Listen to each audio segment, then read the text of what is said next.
ठीक, कोई फिलोसफिकल भी हो सकते हैं, साइंस एंड टेक्नोलॉजी के भी हो सकते हैं, वो आई मीन आर्टिस्ट भी हो सकते हैं, राइट। लेकिन पॉलिटिकल पर्सन का नाम लेने से बचिए ताकि आपको किसी कंट्रोवर्सी में ना पड़ना पड़े। ठीक। Yes sir. कई कई बार लड़कों का आंसर ये भी होता है कि sir my role model is my father. ये जवाब आता है कि मेरे रोल मॉडल मेरे फादर हैं। ये बहुत ही उम्दा उत्तर, इसमें कुछ गलत नहीं है, लेकिन मैं मना करता हूँ कि अपने फादर या मदर का नाम नहीं लेना चाहिए। उसका कारण मैं आपको बताता हूँ क्यों। क्योंकि ज्यादातर बच्चों से पूछो आप सबसे पास किसके हो, सबसे नजदीक किसके हो, सबसे ज्यादा ग्रेटिट्यूड आपके मन में किसके लिए, सबसे ज्यादा रिस्पेक्ट आप किसकी करते हो, आपका जवाब क्या होगा? पेरेंट्स। पेरेंट्स। पेरेंट्स ही होगा, राइट। अब मैं ये नहीं कह सकता कि भाई आपके पेरेंट्स मेरे पेरेंट्स से ज्यादा लवेबल हैं, या आपके पेरेंट किसी और के पेरेंट्स से ज्यादा ग्रेट हैं या एडमायरिंग है, ऐसा तो नहीं कह सकते हम। तो पापा या मम्मी जो है सभी के लिए बहुत रिस्पेक्टेड होते हैं, उनका नाम हम ना लें, हम किसी पब्लिक पर्सन का नाम लें, क्योंकि उस पब्लिक पर्सन का नाम लेने से हम उसको विजुअलाइज कर सकते हैं कि अच्छा सामने वाले के आप नाम ले रहे हो, इसका मतलब उसकी कैरेक्टरिस्टिक्स और आपके जो कैरेक्टरिस्टिक्स है काफी हद तक एक दूसरे से सिमिलर होंगे, इसलिए आप उनको फॉलो करते हैं, इसलिए आप उनको लाइक करते हैं। Am I clear? Yes sir. जी। तो आपका जवाब, कुछ लड़के इसमें जवाब में ये भी बोलते हैं कि sir I usually learn different thing from different people. मैं सभी से अलग अलग चीजें, हम सभी से सीखते हैं, हम किसी एक से नहीं सीखते, हम अलग अलग लोगों से अलग अलग बातें सीखते हैं। ये भी अच्छा आंसर है। ये भी एक अच्छा आंसर है कि अलग अलग लोगों से अलग अलग बातें हम सीखते हैं। हो सकता है किसी से आपने डिसिप्लिन के लिए कुछ सीखा, किसी से आपने डेडिकेशन की बात सीखी, किसी से आपने लर्निंग्स की बात सीखी हो, किसी से आपने टाइम मैनेजमेंट की बात सीखी हो, सबसे हो सकता है अलग अलग चीजें आप सीखना है। क्लियर है? So, sir, it is possible that we can answer that we learn. Yes, yes, very, very correct. You can answer this as well. कि sir I usually learn things from different people in different ways.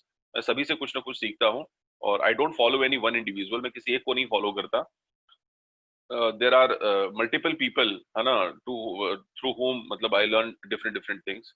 अलग बातें, अलग अलग चीजें मैं अलग अलग लोगों से, जैसे स्टीव जॉब से मैंने डेडिकेशन सीखा है, कि अपने काम के प्रति उनका जो डेडिकेशन था कि मरते दम तक जो है वो काम ही करते रहे। उन्होंने अपने समय का हर एक सेकंड का उन्होंने पूरा भरपूर प्रयोग किया। और सर उसी तरीके से मैंने जो है नॉलेज वाले पार्ट पे देखा जाए तो मैंने एलन मस्क साहब को, या हो सकता है स्टीफन हॉकिंस का नाम आप ले सकते हैं। मतलब आपका पर वो आपका लुकआउट है कि आप किसका नाम प्रेफर करते हैं। ठीक है, ओके। Yes, sir. जी। जी। तो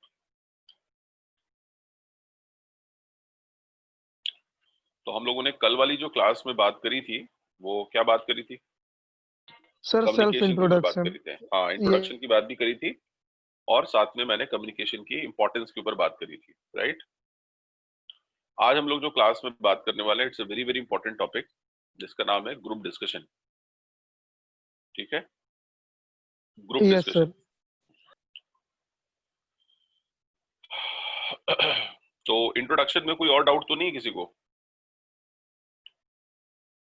ट्विंकल खेर जी, शिकू यादव जी, कोई डाउट है नो सर। इंट्रोडक्शन वाले पार्ट पे? नहीं ना? Sir, there is one more part, ECA. So, what is that? ECA means extra curricular activities को बोलते हैं ECA. There are two words, one is co curricular activities and the second one is extra curricular activities. Co curricular means related to your academics. जैसे मान लीजिए आपने कहा कि sir in these following subject I got distinction, sir I was the branch topper, right, या I was in top 3 of my branch, I was in top 3 of my branch, this is what academic achievement. अब जो non academic वाला जो है उसके अंदर क्या आ जाएगा? जैसे मैं स्पोर्ट्स एक्टिविटीज में, मैंने बहुत ढेर सारे स्पोर्ट्स में मैंने पार्टिसिपेशन किया है। सर कभी कोई नाटक हुआ, सिंगिंग हुआ, डांसिंग हुआ, या हो सकता है कि हमने सोशल सर्विस के लिए, जैसे आई चेकिंग कैंप जो होते हैं या ब्लड डोनेशन कैंप होते हैं, वहां मैंने एज अ वॉलंटियर के रूप में भी काम किया है। तो ये सब क्या हो गया? Extra curricular activities. जो आपकी पढ़ाई से हटके हो गया वो हो गया एक्स्ट्रा करिकुलर एक्टिविटीज, और जो एकेडमिक्स है आपका वो हो गया को curricular activities. Clear? Yes, sir. जी।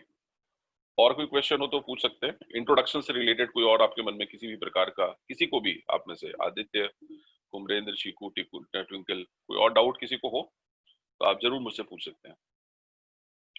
फिर हम लोग अपना ग्रुप डिस्कशन जो हमारा आज का क्लास का टॉपिक है वो हम स्टार्ट करेंगे।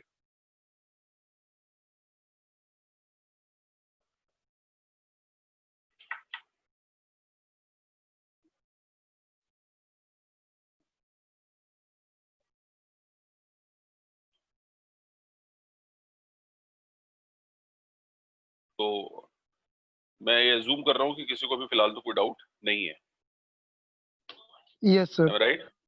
चलिए। और आपने उसके लिए लिखने वाला भी काम कर लिया होगा, राइटिंग का जो काम करना था आपको। यस सर, कर लिए। चलो नाइस, ठीक है, वेरी गुड। ठीक, अब उसको टाइम लगेगा थोड़ा सा, आपको उसको मगअप करने में, उसको प्रैक्टिस करने में थोड़ा समय लगेगा, लेकिन आपने काम यदि लिखने वाला कर लिया ना, तो आप समझ लीजिए आपने सबसे मेन काम कर लिया आपने। ठीक है, याद करना जहां तक सवाल है, उसको प्रैक्टिस करना, तो प्रैक्टिस में तो समय लगता ही है, देयर इज नो सब्स्टिट्यूट। तो ग्रुप डिस्कशन वर्ड आपने पहले कभी सुना है आप सभी ने, ग्रुप डिस्कशन? यस सर, सुना है। Good, very good. तो क्या समझते हैं ग्रुप डिस्कशन, जब वर्ड आप जो आपको पता है पहले से, ग्रुप डिस्कशन इसका क्या मतलब होता है, what to do in it, क्या होता है exactly group discussion? Sir, group discussion generally means अपना ओपिनियन देना, अपना पॉइंट ऑफ व्यू रखना किसी टॉपिक पे। वेरी गुड, सही बात है, सही बात है, वेरी नाइस। ठीक है, group discussion means to give your opinion on any subject और topic, right? This is called group discussion. Okay, ठीक। देखिए, ग्रुप डिस्कशन का सिंपल सा यही मतलब है जो भी आपने कहा कि ग्रुप और डिस्कशन दो अलग अलग वर्ड्स हैं। ग्रुप का मतलब जहाँ पे ढेर सारे लोग होते हैं, मोर इन नंबर्स, और डिस्कशन मतलब किसी टॉपिक के ऊपर डिस्कस करते हैं। तो आपके एज ग्रुप से ही रिलेटेड, आपके एज ग्रुप से, आपके कंटेम्प्रेरी जिसको कहते हैं, कंटेम्प्रेरी मीन्स आपके एज से रिलेटेड जो कुछ लोग होते हैं, जिनको एक टॉपिक दिया जाता है जिसपे वो लोग सभी बैठ के डिस्कस करते हैं। डिस्कस करना इज डिफरेंट देन आर्गुमेंट करना। डिस्कशन करना इज डिफरेंट देन आर्गुमेंट करना। आर्गुमेंट जो होता है वो डिबेट में होता है, और डिस्कशन जो होता है उसमें ओपिनियन हम अपनी रखते हैं। ठीक, ये अंतर समझना पड़ेगा कि जब आप बहुत लाउड होते हैं, बहुत हार्श होते हैं, बहुत रूड होते हैं, बहुत ही वन साइडेडली जब आप बोलते हैं, बिना किसी फैक्ट के, बिना किसी एनालिटिकल थॉट्स के, तो वो प्योरली ब्लाइंड और स्ट्राइल हो जाता है। Blind and स्ट्राइल। आपके पास तथ्य होना चाहिए बोलने के लिए। तथ्य मतलब जानकारी, है ना? कोई भी चीज यदि आप चर्चा परिचर्चा किसी से भी कर रहे हो, आप देखते हैं टेलीविजन पे, आप रात में जो प्राइम टाइम आता है जिसमें कई लोग एक साथ अलग अलग पार्टी के जो स्पोक्समैन बैठे होते हैं, उसमें किसी एक हॉटेस्ट टॉपिक को वो लोग पिक कर लेते हैं, और उसी पे सभी लोग बैठ के आपस में चर्चा करते रहते हैं। नोटिस किया आपने ये चीज? हम्म? अब वो बहुत ही बर्निंग इशू कोई होता है जिसपे सभी बैठ के बात करते हैं और सभी अपनी अपनी ओपिनियन फ्लैश करते हैं उस पर। और फिर जिसके पास ज्यादा अच्छा ओपिनियन देने का तरीका होता है, वो पता चल जाता है कौन है उसमें से। कभी कभी इंडिविजुअल्स बहुत भारी पड़ जाते हैं, पार्टी के ऊपर इंडिविजुअली बहुत भारी पड़ जाता है। और कभी कभी पार्टी के जो मैनिफेस्टो है, जो एजेंडा है, मैनिफेस्टो मीन्स एजेंडा, उसको हम लोग रिप्रेजेंट करते हैं।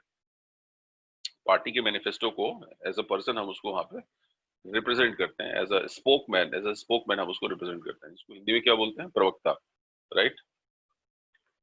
ये समझ में आ रहा है जो बात हो रही है आप आपस में? Yes sir.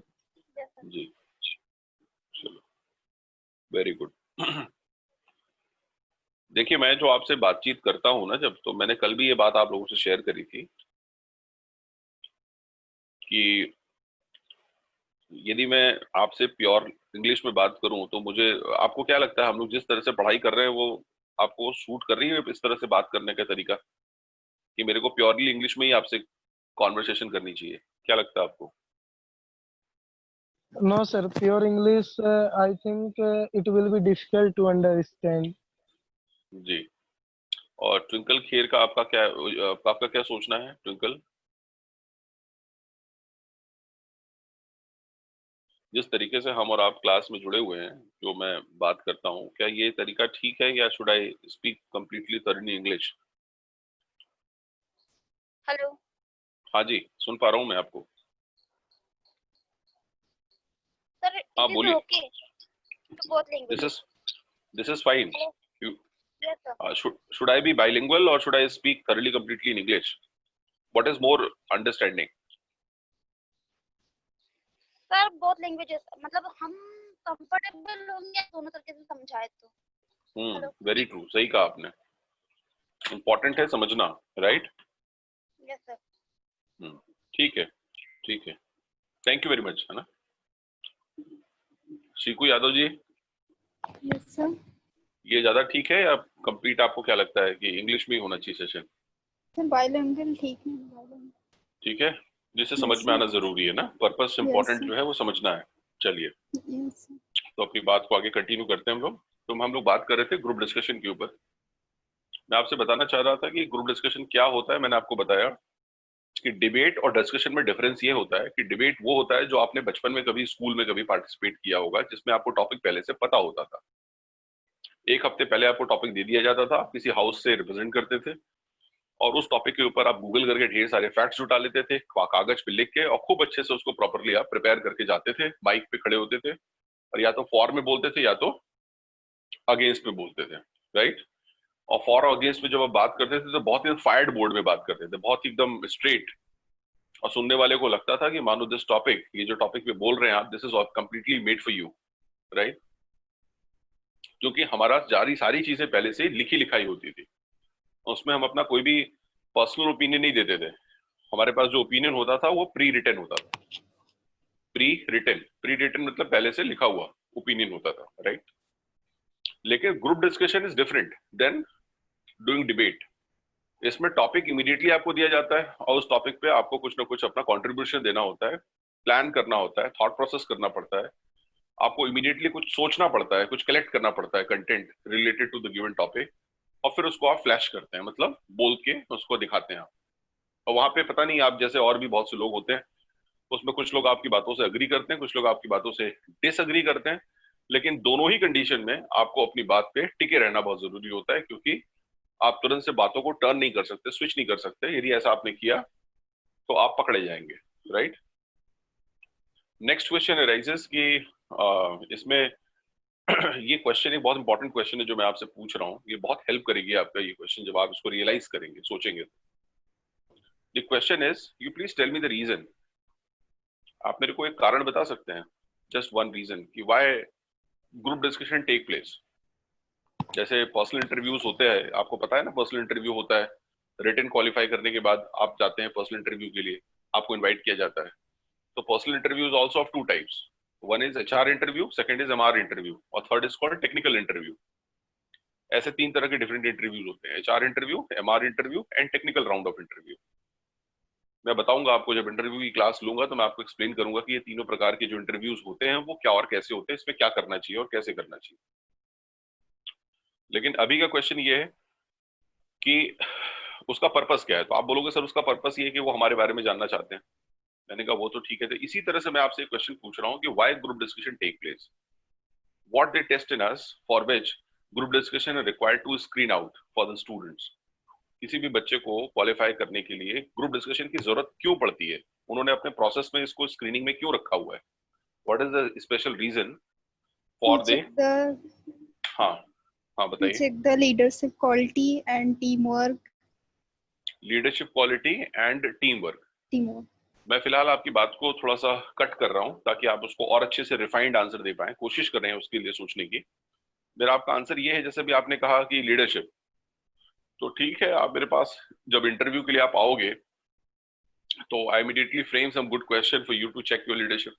मैं कुछ क्वेश्चन पूछ करके उससे भी लीडरशिप आपकी मैं टेस्ट कर सकता हूँ. उसके लिए मुझे जीडी कराने की कोई खास जरूरत होनी नहीं चाहिए.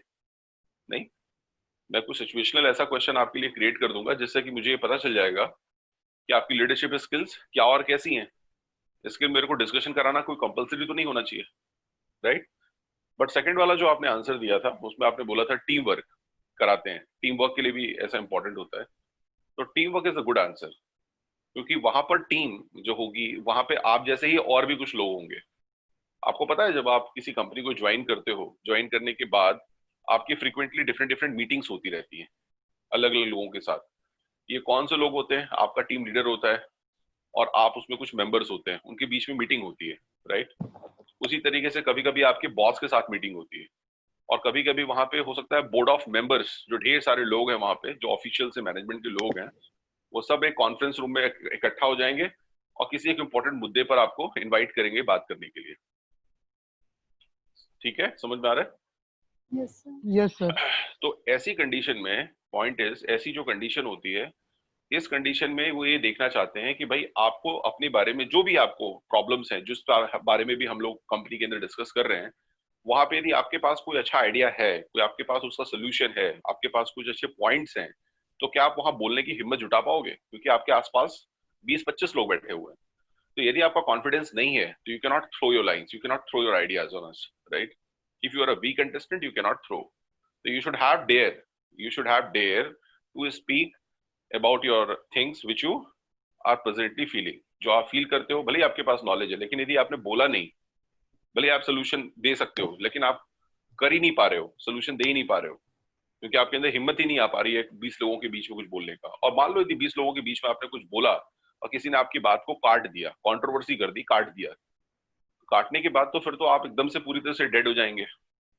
तो इसीलिए वो आपका करेज और आपकी ब्रेवरी और आपका कुल मिलाकर के सेल्फ जो मोटिवेशन है उसको टेस्ट करते हैं वो। इट इज नॉट इम्पोर्टेंट कि आपको आता कितना है, इट इज मोर इम्पोर्टेंट कि whether you are capable to speak whatever you know. जो आप जानते हैं उसको बोल पाते भी हैं या आप नहीं बोल पाते हैं, this is more important then what ever you no. Is that clear? GD क्यों होता है वो मैंने आपको बताया, जीडी का होने का पर्पस क्या है। ठीक है, yes sir, it is clear. ये बहुत इंपॉर्टेंट लाइन है ये, जो कई बार लड़के कहते हैं सर वो हमारी इंग्लिश टेस्ट करते हैं, सर वो हमारा पर्सनैलिटी। अरे तो इंग्लिश टेस्ट करते हैं, पर्सनैलिटी देखते हैं, एटीट्यूड चेक करते हैं, लीडरशिप देखते हैं, ये सारी की सारी चीजें मैं पर्सनल इंटरव्यू में भी टेस्ट कर सकता हूँ। यदि कम्युनिकेशन मुझे टेस्ट करना है तो मैं इंटरव्यू में भी टेस्ट कर लूंगा। उसके लिए मुझे बच्चे को 10 लोगों के बीच में बैठा के बात करने की क्या जरूरत है? तो वहां पर एक ही चीज होती है ग्रुप डिस्कशन में, कि आप जैसे और भी बहुत से लोग होते हैं, और वो जो सारे लोग आप जैसे होते हैं उनके बीच में जब आप बात करते हैं तो कुछ लोग आपकी बातों को एक्सेप्ट करते हैं, कुछ लोग आपकी बात को डिनाई कर देते हैं। ऐसे में आप एज एन कैंडिडेट आप बाउंस बैक कैसे करते हैं? बाउंस बैक, किसी ने आपकी बात को काटा तो आप नर्वस तो नहीं हो गए? आप वापस से आपने रिवर्ट किया कि नहीं किया? आप स्टैंड आउट कर पा रहे हैं कि नहीं कर पा रहे हैं? आप अपनी बात पे टिक के अपनी बात पर आप ज्यादा देर तक ज्यादा देर तक अपनी बात को आप रिटेन कर पा रहे हैं कि नहीं? तो these are such small thing which they notice through your group discussion, right?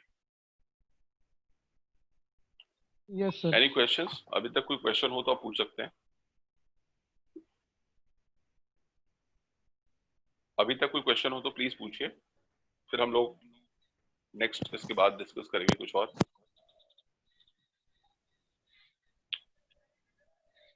Sir क्या हाँ, कोई और भी बोल रहा था जी, बोल लीजिए कोई बात नहीं। बोले सर, मैं ये पूछ रहा हूँ जी। कि जैसे अभी आपने बोला कि जैसे लीडरशिप क्वालिटी हम इंटरव्यू के दौरान भी इसको चेक कर सकते हैं, यस तो हाँ। क्या ये जो अभी जीडी के फैक्ट्स हैं, हम्म। तो जो इसका एजेंडा है जिसके लिए जीडी कंडक्ट की जाती है, तो क्या इसको हम इंटरव्यू के दौरान टेस्ट नहीं कर सकते क्या? नहीं, फैक्ट सिर्फ टेस्ट करने के लिए नहीं। जैसे मान लो आपने कुछ बोला, ठीक, अब वहां पर आप और मैं यदि इंटरव्यू की बात कर रहे हैं तो दोनों के बीच में एज का डिफरेंस होगा। यस सर, दोनों के होगा। बीच में एज का डिफरेंस होगा। जैसे आप अपने भाई से बात करें, अपने दोस्त से बात करो, अपने पिताजी से बात करें, डिफरेंस है कि नहीं है? यस सर, मान बहुत लीजिए मुद्दा डिफरेंस एक है। ही है, मान लीजिए मुद्दा कोई एक ही है, ठीक, मुद्दा ये है कि आप कोई मोटरसाइकिल खरीदना चाहते हैं, आप कोई कार खरीदना चाहते हैं, और अपने दोस्त से बात कर रहे हैं कि भाई मैं ये खरीदूं कि ना खरीदूं। यही प्रश्न आपका अपने दोस्त के साथ भी, अपने भाई के साथ भी है और अपने पिताजी के साथ। लेकिन जैसे ही पिताजी के साथ सामने जाएंगे आपकी आंखें झुक जाएंगी, आपके यस बोलने सर। का टोन बदल जाएगा, है ना? आप जो है थोड़ा सा सबमिसिव होके बात करेंगे, सबमिसिव, राइट? और उन्होंने जो बोल दिया आप हाँ बोल के चले जाएंगे, राइट? लेकिन ये फ्रैंक होकर के जब अपने दोस्त से बात करेंगे आप, तो वहां पर हो सकता है आप ये बोले नहीं भाई ये बलिनो अच्छी गाड़ी है बजाय मारुति स्विफ्ट के। किसी ने बोला नहीं स्विफ्ट नहीं, मेरे को तो लगता है डिजायर लेनी चाहिए। किसी ने बोला डिजायर नहीं लेनी चाहिए, टाटा का मतलब हमें अभी एल्ट्रॉज लेना चाहिए। सबने अलग अलग अपनी रिव्यूज दिए, ठीक है? तो वहां पर आप देखना है कि किसी बंदे ने यदि कहा नहीं टाटा एल्ट्रॉज लेना चाहिए तो क्यों लेना चाहिए, टाटा एल्ट्रॉस में ऐसी क्या खूबी है जो किसी दूसरी गाड़ी में नहीं है, उस रेंज की गाड़ी में नहीं है, उस पैसे तक, जैसे मान लीजिए हमने 7 लाख की गाड़ी खरीदी है, तो उस पैसे तक में टाटा एल्ट्रॉस की गाड़ी यदि आती है तो वो टाटा एल्ट्रॉस की गाड़ी की क्या ऐसी खूबी है जो दूसरी गाड़ी में नहीं है, तो वहां पे अपने खुल के अपनी बात आप रख पाते हैं। लेकिन यदि पिताजी ने आपसे कह दिया है टाटा एल्ट्रॉस इज गुड, तो आप कोई जवाब नहीं दे पाएंगे। एम आई राइट और नॉट? Yes sir. तो वो ये देखना चाहते हैं कि आपके हम उम्र के लोगों के बीच में जब आप बैठते हैं और किसी बात पर आपका उनके साथ कॉन्फ्लिक्ट होता है, कॉन्फ्लिक्ट मतलब विरोधाभास, है ना, जिसको हम लोग जेक्स्टापोज्ड भी कहते हैं, जेक्स्टापोज्ड, किसी बात पे भी आपका उनके बीच में ऑल सेट नहीं हो पाता, तो ऐसी कंडीशन में व्हाट ना हाउ यू फ्रेम, आप उसके साथ उसके लिए क्या करते हैं, what do you do exactly to meet with this such problems. Is it okay? समझ में आया? Yes sir. अब मैं आपको एक पीपीटी दिखाने वाला हूँ। Hemant Gupta ji, good evening. हेमंत गुप्ता,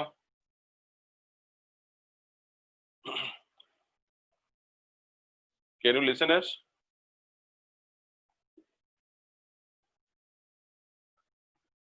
आपको आवाज आ रही है हमारी?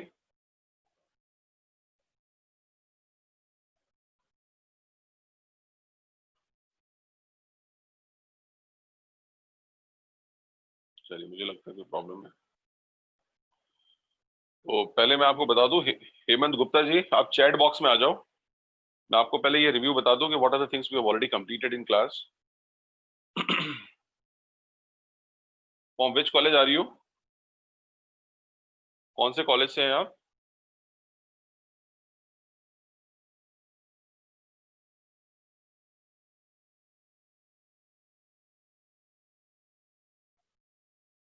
चलिए, नाइस, वेरी गुड, नाइस।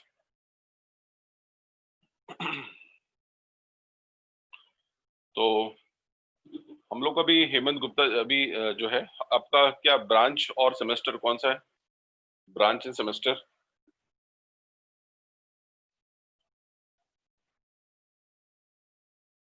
आप यहाँ चैट बॉक्स में लिख सकते हो, ब्रांच और सेमेस्टर आपका ऑटोमोबाइल, गुड।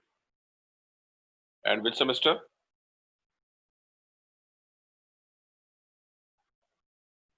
सेमेस्टर कौन सा है? चलिए, वेरी गुड, वेरी गुड। तो मैं बता दूं, हम लोग ये क्लास जो है 5 o'clock से स्टार्ट कर चुके हैं ये क्लास, और इस क्लास में हम लोग बात जो कर रहे हैं वो ग्रुप डिस्कशन के ऊपर बात कर रहे हैं। मैंने अभी उनको इनपुट्स दिया है कि ग्रुप डिस्कशन क्या होता है, और ग्रुप डिस्कशन में ऐसी क्या चीज है which they perfectly check, they can not check in other round, so the reason they conduct group discussion round, right? That we was discussing अभी so far. Now I am going to present one PPT based on group discussion. मैं PPT अभी आपको show करने वाला हूँ screen के ऊपर, and through this PPT you get to know about many more inputs regarding group discussion, right? So are you ready for this? Yes, sir. चलिए start करते हैं।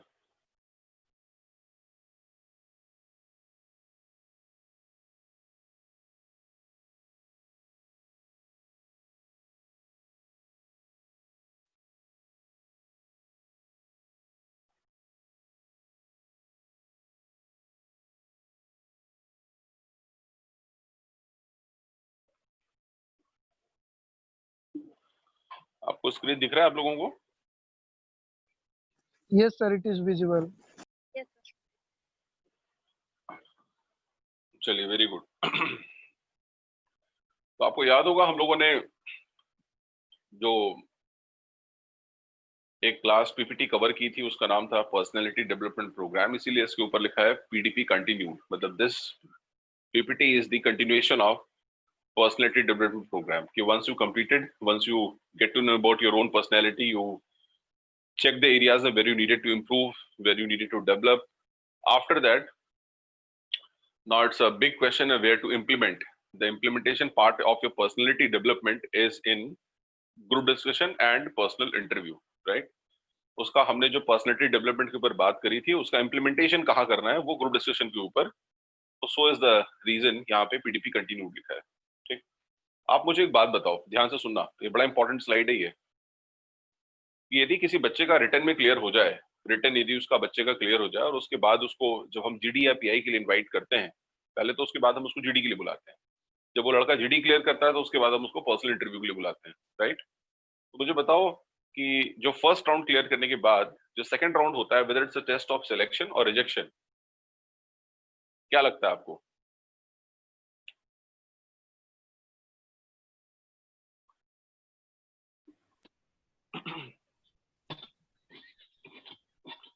First sir round clear selection. करने की selection, first round you have cleared the first round which is written round.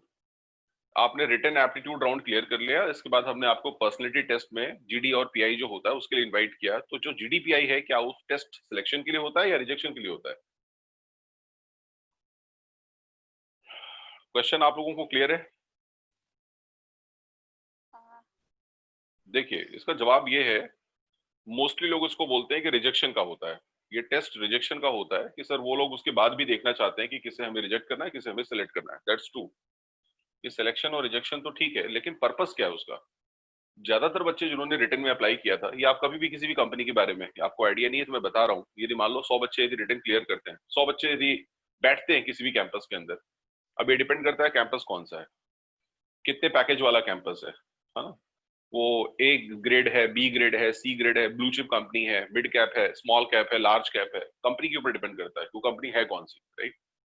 यदि वो एक large cap company है तो मान के चलिए यदि 100 बच्चे बैठे हैं और उनको यदि नंबर्स कम चाहिए, तो उन्होंने सिर्फ मात्र 20 बच्चों को शो किया कि भाई these are the 20 student which have cleared our first round means aptitude round से रिटन राउंड।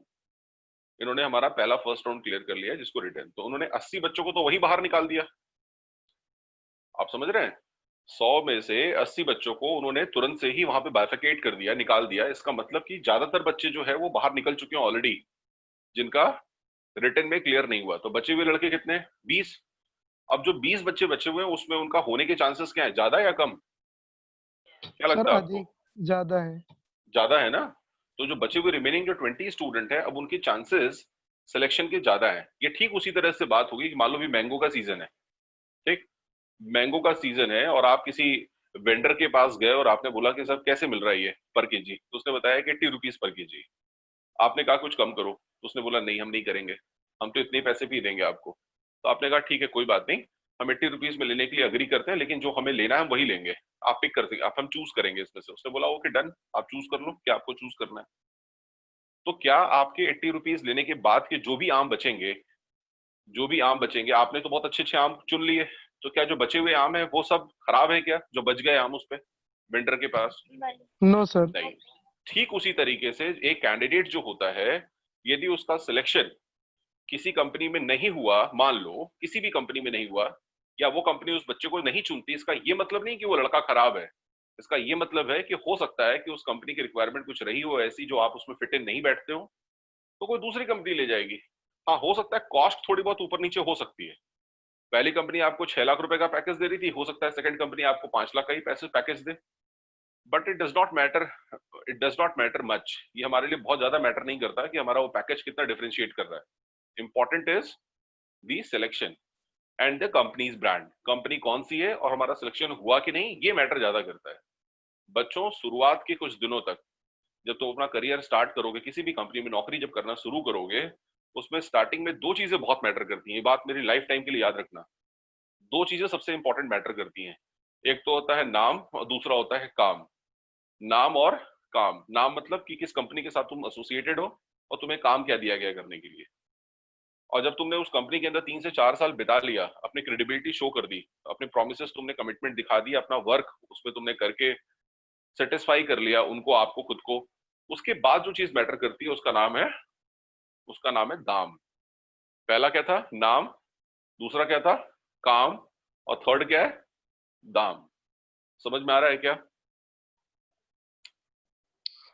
Yes sir. आप लोग मुझसे गुस्सा हो गए क्या फिर? नहीं। No sir. अच्छा, मुझे लगा गुस्सा हो गया आप लोग। तो जैसा मैंने कहा ये 3 चीजें हैं, नाम, काम और दाम। तो इम्पोर्टेंट इज कि अभी आप शुरू में अपना जब करियर स्टार्ट करेंगे तो वहां सिर्फ इन्हीं दोनों चीजों पर आप फोकस ज्यादा रखेंगे, नाम पर और काम पर। कि आपको काम में क्या दिया गया, डोमेन क्या है आपका, और आप किस कंपनी के साथ एसोसिएटेड है। क्योंकि वही कंपनी, जैसे किसी लड़के ने बोला sir I have work for TCS 3 years, मैंने 3 साल टीसीएस के लिए काम किया है, ठीक है, अब जैसे टीसीएस का आपने नाम लिया कि मैंने 3 साल 4 साल काम किया है, तो उसके बाद फिर आप जहां बोलोगे वो आपको वहां सिचुएट कर देंगे, क्योंकि उनको पता है कि एक बड़े कॉर्पोरेट हाउस के साथ आपने एसोसिएशन रखा है अपना, आपको सारे कॉर्पोरेट के नॉर्म्स पता होंगे, आपको प्रोटोकॉल्स पता होगा, आपको एक जो सर्विस होती है कॉर्पोरेट सर्विसेज वो आपको आइडिया होगा, आपको एचआर के रूल्स पता होंगे, मतलब उनके दिमाग में ये पहले से ही है कि this guy is a competent guy, ये लड़का कॉम्पिटेंट गाय है and he is perfectly a true match for a company, if he work with a good company then certainly he can be comfortable with this as well, हमारे साथ भी ये easily आसानी से melt हो जाएगा। ठीक है, तो ये ध्यान रखें, कभी कई बार लड़के ऐसा सोच बैठते हैं कि ये टेस्ट रिजेक्शन का है, ऐसा कभी नहीं सोचना चाहिए। जितने बच्चों को रिजेक्ट होना था वो ऑलरेडी मोस्टली जो है वो ऑलरेडी रिटन में रिजेक्ट हो चुके हैं। अब आपके पास जब इनविटेशन दिया गया है जीडी और पीआई के लिए, तो उसमें सिलेक्शन के चांसेस क्या हो जाते हैं, ज्यादा हो जाते हैं। ठीक है, यस तो सर। दो प्रकार का टेस्ट, एक मैंने प्री बताया, प्री का मतलब हो गया रिटन और पोस्ट का मतलब हो गया जीडीपीआई। तो हम लोग बात अभी फिलहाल कर रहे हैं पोस्ट की, मतलब प्री के बाद, रिटन के बाद GDNPI which is post written test scenario. इसके नीचे थर्ड पॉइंट लिखा है येल यूनिवर्सिटी रिसर्च।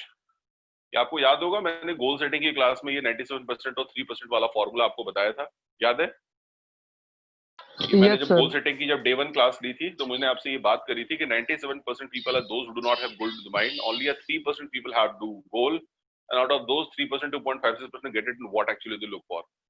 ये मैंने आपको शायद पिछले सेशन में बताया था।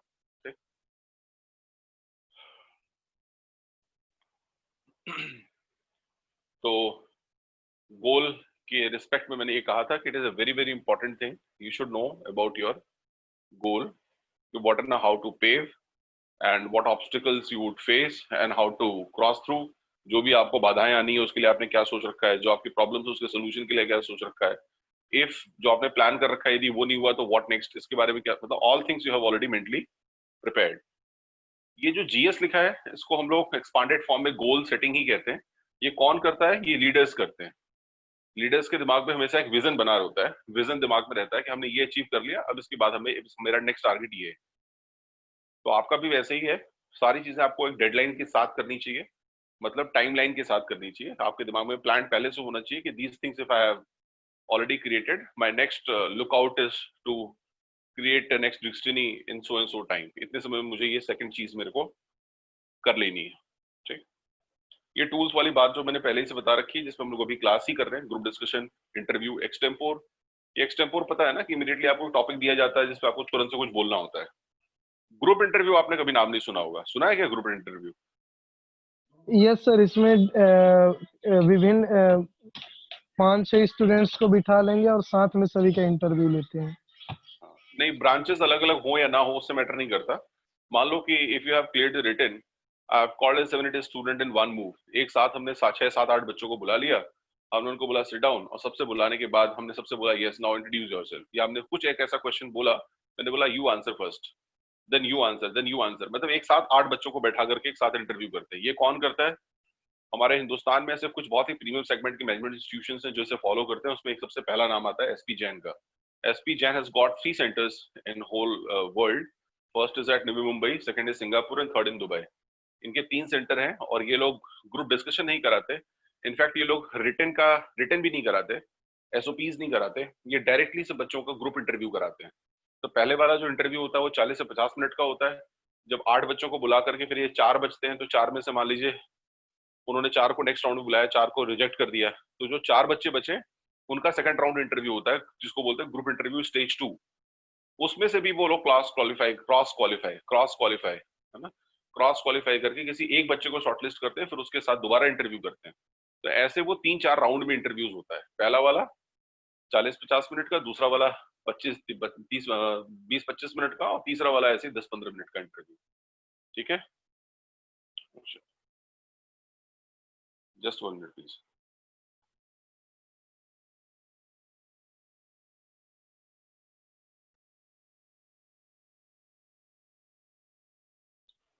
स्क्रीन ऑफ हो गई थी,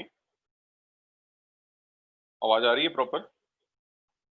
yes sir, you are audible. मैं दोबारा स्क्रीन वापस से शो कर रहा हूँ आपको।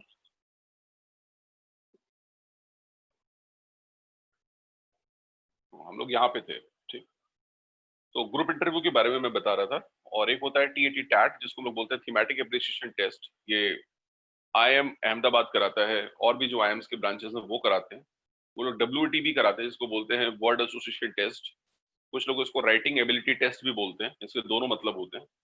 केस स्टडीज का मतलब मैंने आपको कोई केस दे दिया, केस स्टडी मतलब समझते हैं ना, कोई केस दे दिया, कोई सिचुएशन दे दी, फिर मैंने आपसे पूछा कि what will the solution for this, और ये भी एक कागज पे पहले से केस लिखा हुआ होता है। और रोल प्ले का मतलब होता है कि मान लीजिए 8 लोग 10 लोग बैठे हुए हैं, मैंने बोला भाई India versus China, India versus China या इंडिया वर्सेस पाकिस्तान। मैंने बोला मान लो आप फिनेंस मिनिस्टर हो, आप एक्सटर्नल अफेयर्स मिनिस्टर हो, आप प्राइम मिनिस्टर हो, आप प्रेसिडेंट हो, आप डिफेंस मिनिस्टर हो। अब मेरे को बताओ कि यदि आपको डिप्यूट कर दिया गया इन सारे अलग अलग पावर्स के साथ, तो आप बताओ कि यदि आप होते, जो प्रेजेंट गवर्नमेंट है उसको छोड़ दीजिए आप, यदि आप होते तो उसका सोल्यूशन कैसे निकालते। इस तरह को बोलते हैं इंग्लिश में रोल। किसी दूसरे का काम को आपको एग्जीक्यूट कर दिया जाता है कि आप बताओ what the best solution you can provide. This is called role play. ये सारी चीजें अलग अलग जगह पे होती हैं। फिलहाल आपको सिर्फ और सिर्फ फिलहाल फोकस ज्यादा करना है GD और PI के ऊपर ही फोकस करना है, लेकिन ये सारे डिफरेंट टूल्स होते हैं पर्सनालिटी असेसमेंट के लिए, तो मुझे लगा आपको एक्सप्लेन कर देना चाहिए। ठीक, इसके नीचे आप देख पा रहे होंगे जिसमें लिखा है PDP वोकैब, PDP वोकैब। इसमें 2 साइड लिखा हुआ है, लेफ्ट साइड और राइट साइड। ठीक है, लेफ्ट और राइट साइड। आपको ये बताना है कि लेफ्ट साइड का वर्ड सही है या राइट साइड का वर्ड सही है। मतलब ये कि ग्रुप डिस्कशन करते समय हमें किस तरफ के शब्दों को ज्यादा बोलना चाहिए, या इंटरव्यू देते समय हमें क्या वर्ड बोलना चाहिए। जो लेफ्ट का वर्ड दिया है वो वाला वो यूज करना चाहिए ज्यादा, कि राइट साइड का वर्ड हमें यूज करना चाहिए, ये आपको यहाँ बताना है। बातें क्लियर है? Yes while sir. doing group discussion or personal interview, which side word we should more prefer, left side or right side? This is the question. ये प्रश्न है आपका। मैं एक एक करके आपको बताऊंगा, और मैं आपको पहले से बता दे रहा हूँ इसमें से वर्ड कोई गलत या सही नहीं है एग्जैक्टली, ना लेफ्ट का सही है ना राइट का सही है। जिन पर्पसेस से, जिन कारणों की वजह से, the reason for which we are using left और right are more important than the actual thing. इसमें से गलत या सही कुछ नहीं है। जो कारण हम मैं बताऊंगा, उन कारणों की वजह से लेफ्ट साइड का वर्ड या राइट साइड का वर्ड में से कोई एक सही माना जाता है। ओके, तो you need to focus on that reason, not on just words. Words गलत या सही नहीं है, रीजंस हैं, आपको उसी पे फोकस रखना है अपना। फर्स्ट क्या लिखा है पढ़िए जरा, लेफ्ट साइड वाला वर्ड क्या लिखा है? 3 वर्ड लिखे हैं, पढ़िए क्या लिखा है। वी और अस। ठीक, मैं चाहूंगा कि कुछ और भी लोग इसमें पार्टिसिपेट किया करें। कुमरेंद्र तो is so nice guy, he used to answer each question. Why don't you do so? आपको भी ऐसी कोशिश करनी चाहिए, बोलना चाहिए। कोई और बोलिए आप में से, क्या लिखा है फर्स्ट 3 वर्ड्स? वी और very nice, we are us, right, we are us. और राइट साइड में वर्ड लिखा है I me my, I me my. Question is कि सर वी आर अस सही है कि आई मी माई सही है? मैं आपको बताता हूँ। जैसे मान लीजिए मैंने कहा we should all love a country, we should all love our country, हम सबको अपने देश से प्यार करना चाहिए, अच्छी बात है। लेकिन बात ये आ रही है कि किसको किससे प्यार करना चाहिए, किसको? हम सबको। अरे हम सबको तो ये नेताओं की लैंग्वेज है, पॉलिटिकल लैंग्वेज है, राइट। इसमें किसी के ऊपर कोई रिस्पॉन्सिबिलिटी नहीं आई, इंडिविजुअल किसी के साथ रिस्पॉन्सिबिलिटी डिफाइन नहीं हुई। जैसे ही मैंने बोला I should love my country या आई लव माई कंट्री, मैं अपने देश को प्यार करता हूँ, तो यहाँ पे क्या दिखा? स्पेसिफिक। यहाँ पे जो शोल्डरिंग रिस्पॉन्सिबिलिटी जो दिखाई है वो इंडिविजुअल है, और वहां पे चीजें क्या है? जनरल। ठीक, तो हमें क्या चूज करना है? स्पेसिफिक, ना कि जनरल। तो मैंने रीजन आपको बताया। जैसे अब जैसे हम नेताओं की लैंग्वेज क्या होती है ना, our India should be corruption free, जबकि सबको पता है कि हु इज क्रिएटिंग ऑल, ना our India should be completely clean India, India should be clean India, right, we should not deteriorate the level. जो भी वो प्रवचन दे रहे हैं, जो भी वो फिलॉसफी दे रहे हैं, उस फिलॉसफी में क्या है? जनरल स्टेटमेंट है। जबको पता है कि हमने आपको चुना है तो आपका ये responsibility, you need to do something for it and you would be trying, but do not say this if you are in power. यदि आपको पावर डिप्यूट कर गई तो it is not first and last responsibility is yours to recover the issues. Are you getting it? ये समझ में आ रहा है आपको पर्पस? पहले वाले का एग्जांपल का समझ में आया? सेंस क्या है? Yes sir. We yes are sir, us, got it. है ना, वी आर अस जनरल है, और आई मी माई सेल्फ क्या है? स्पेसिफिक है। इसलिए हमें राइट साइड का वर्ड बोलना चाहिए। जैसे मैंने कहा कि बताओ आप ये करते हो, तो आपने बोला हम सबको ऐसा करना चाहिए। इंटरव्यूअर पूछ रहा है क्या आप करते हो, डू यू प्ले फुटबॉल? अब आप बोल रहे हो हम सबको फुटबॉल खेलना चाहिए and that makes a body fit and fine, है ना, it is for our fitness freak, I am a fitness freak. आप इंडिविजुअल बात करो ना, he is talking to you should to talk to him regarding that, मतलब आपको directly 1-to-1 answer देना चाहिए। वेल, नेक्स्ट लिखा हुआ है, क्या लिखा है सेकंड, क्या लिखा है? Can, may, try, have. नहीं, उसके ऊपर क्या लिखा है? any sum, any Yes. सम।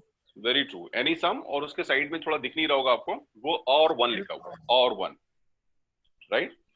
तो एनी और सम का मतलब होता है, जैसे मैंने कहा I want to get selected, I want to get selected in any good campus, any good campus, I want to get selected in any good company, I want to, I will marry any girl, I will marry any girl, मैं किसी भी लड़की से शादी कर लूंगा, मैं किसी भी कंपनी के अंदर शॉर्टलिस्ट होना चाहता हूँ। ये किसी वर्ड को बोलने में बड़ा अजीब लगता है, नहीं?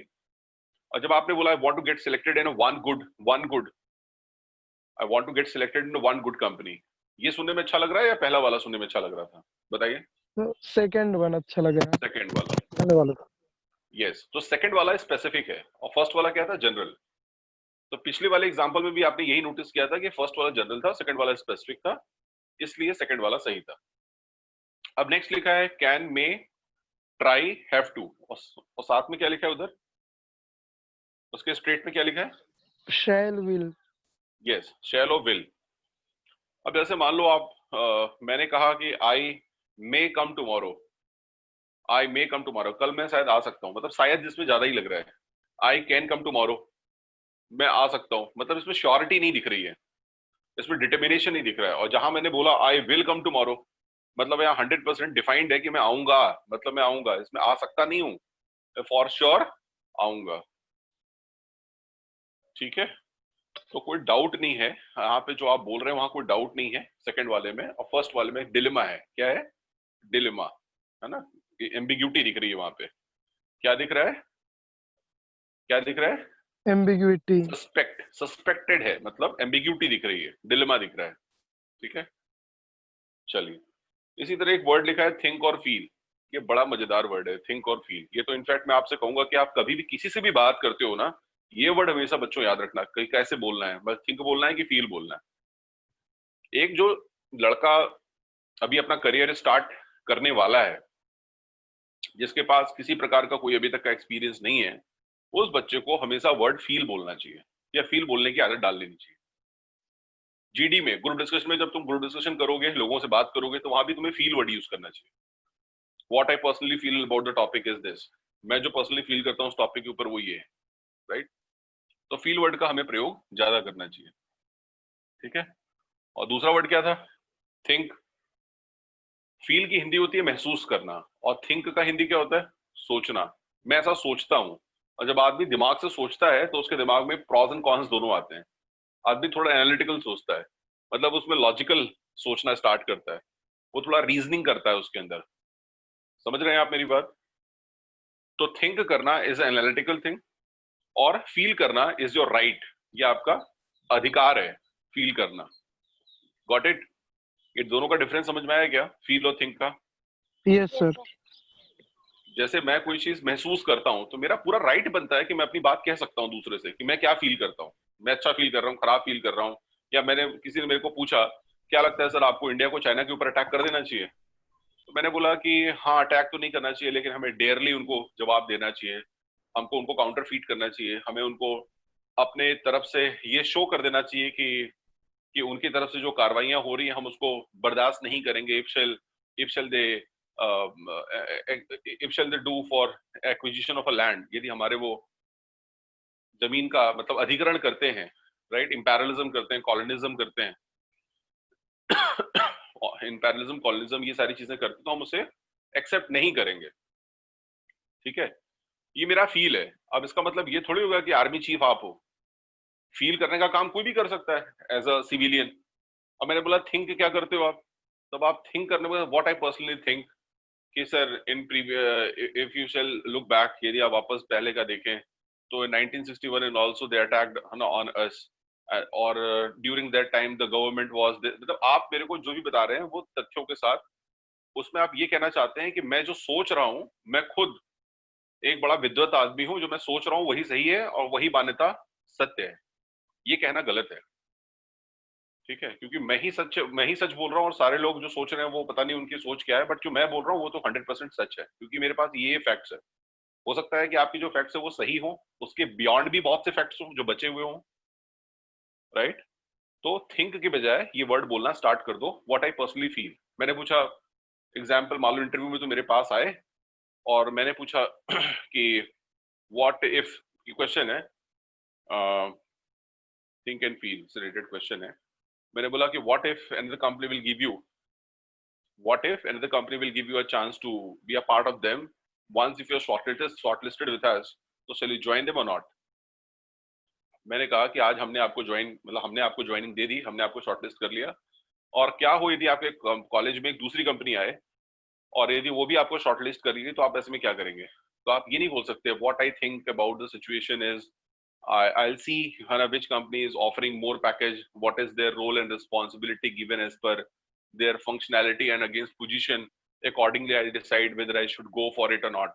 अब ये प्रवचन मत दीजिए उनको, आप तो एक लाइन में ये बोलो, so what personally I believe या what personally I feel, right? ये आपका अधिकार है फील करना। तो what I personally feel that कि I will go with your company only because you are the first one who shown your trust on me. So sir, salary does not matter, wages does not matter much, as it's my life first career platform, you given me this opportunity, so I certainly continue with you sir. मैं आपके साथ ही continue करना चाहूंगा। दोनों में difference समझ में आया बच्चों? थिंक और फील का difference? Yes sir. Yes sir. Very good. अब तुम देख रहे हो एक मजेदार चीज इसमें, ऊपर में एक तरफ अभी देखा तुमने, वो एनी और सम के अगेंस्ट में लिखा था और वन, और देखो चौथे वाले में क्या लिखा है, यहाँ पर भी वन लिखा है लेकिन लेफ्ट साइड में लिखा है कि वन एंड यू, और इधर लिखा है वी। अब मैंने कहा, मान लो सेंटेंस बोला, one should do this, one should clean India, one should clean India. अब वन शुड क्लीन इंडिया की हिंदी क्या होती है? कि मतलब हर किसी को अपने जो है देश को साफ सुथरा रखना चाहिए। वन शुड में हम टारगेट नहीं कर पा रहे कि हम बात किसकी कर रहे हैं, हमको पता ही नहीं चल रहा कि हम बोल किसके बारे में रहे हैं। किसी कम्युनिटी के बारे में बोल रहे हैं, किसी इस पर्सन स्पेसिफिक के बारे में बात कर रहे हैं, हमको नहीं पता।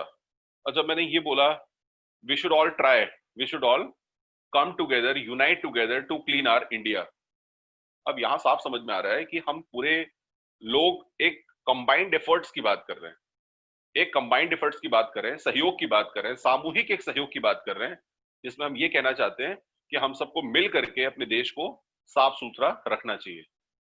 ठीक, तो देखा यहाँ पर वी का सेंस जो निकला वो पॉजिटिव सेंस में निकला, और जो वन और यू का सेंस निकला वो नेगेटिव सेंस में निकला। और ठीक तुम ऊपर देखो जरा, उसमें वी कहाँ लिखा था? लेफ्ट में लिखा था।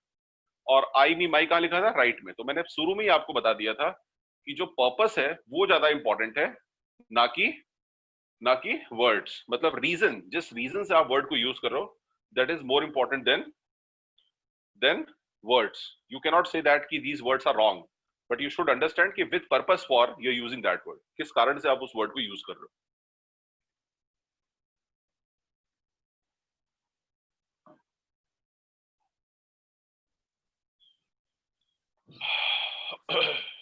अभी तक कोई डाउट?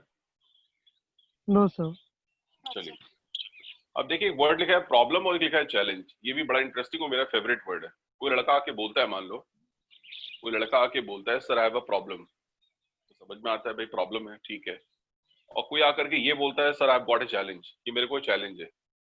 सुनने में ज्यादा ताकतवर कौन सा लग रहा है बताओ? प्रॉब्लम या चैलेंज? सेकंड वाला है ना, चैलेंज। Yes sir. चैलेंज बोलने से ऐसा लग रहा है कि सर मुझे याद है कल वाली क्लास में सर आपने एक हम लोगों को वर्ड बुलवाया था कि some people see things as they are and say why I dreamed of those things which were never come to ask me why not। याद है ना, कल मैंने क्लास में बुलवाया था आप लोगों से, और आप सबसे पूछा था कि दोनों में से ज्यादा ताकतवर शब्द कौन सा है, why या why not। तो आप सबने मुझसे कहा था सर why not जो है वो ज्यादा ताकतवर शब्द है in comparison to why। ठीक है, तो मेरा भी यही कहना है कि जब आप चैलेंज बोलते हो तो आपको ऐसा लगता है कि पूरे शरीर के अंदर की जो सारी ताकतें हैं सब एक जगह इकट्ठा हो जाती हैं उस काम को पूरा करने के लिए। शायद किसी एक मूवी में मैंने कहीं सुना है, एक डायलॉग है, बड़ा प्यारा सा खूबसूरत सा डायलॉग है, कायनात की क्या था सेठ, वो एक बहुत अच्छा सा डायलॉग मैंने कहीं सुना है, बताइए जरा वो डायलॉग आप में से किसी को याद हो तो। आप में से किसी को वो डायलॉग याद है? एक बड़ा अच्छा डायलॉग है कि कायनात की सारी चीजें मिल जाती हैं, कुछ ऐसा ही करके डायलॉग है हिंदी का, बहुत अच्छा डायलॉग है वो, जो इस सिचुएशन को बहुत सूट करता है चैलेंज के लिए। क्या है ये? आप लोग किसी से कोई बातचीत नहीं करते क्या? Hello, yes sir. आप लोग बोलते नहीं है क्या? जैसे बोलते मेरे हैं। को लग रहा है कि मैं आप लोगों से बातें कर रहा हूँ, लेकिन आप लोगों को बातचीत करने में बहुत अनकंफर्टेबल हो रहे हैं आप लोग, ऐसा है क्या? नहीं सर, वो डायलॉग याद नहीं आ रहा था। अच्छा, डायलॉग याद नहीं आ रहा है, कोई बात नहीं, किसी और को याद आ रहा होगा फिर।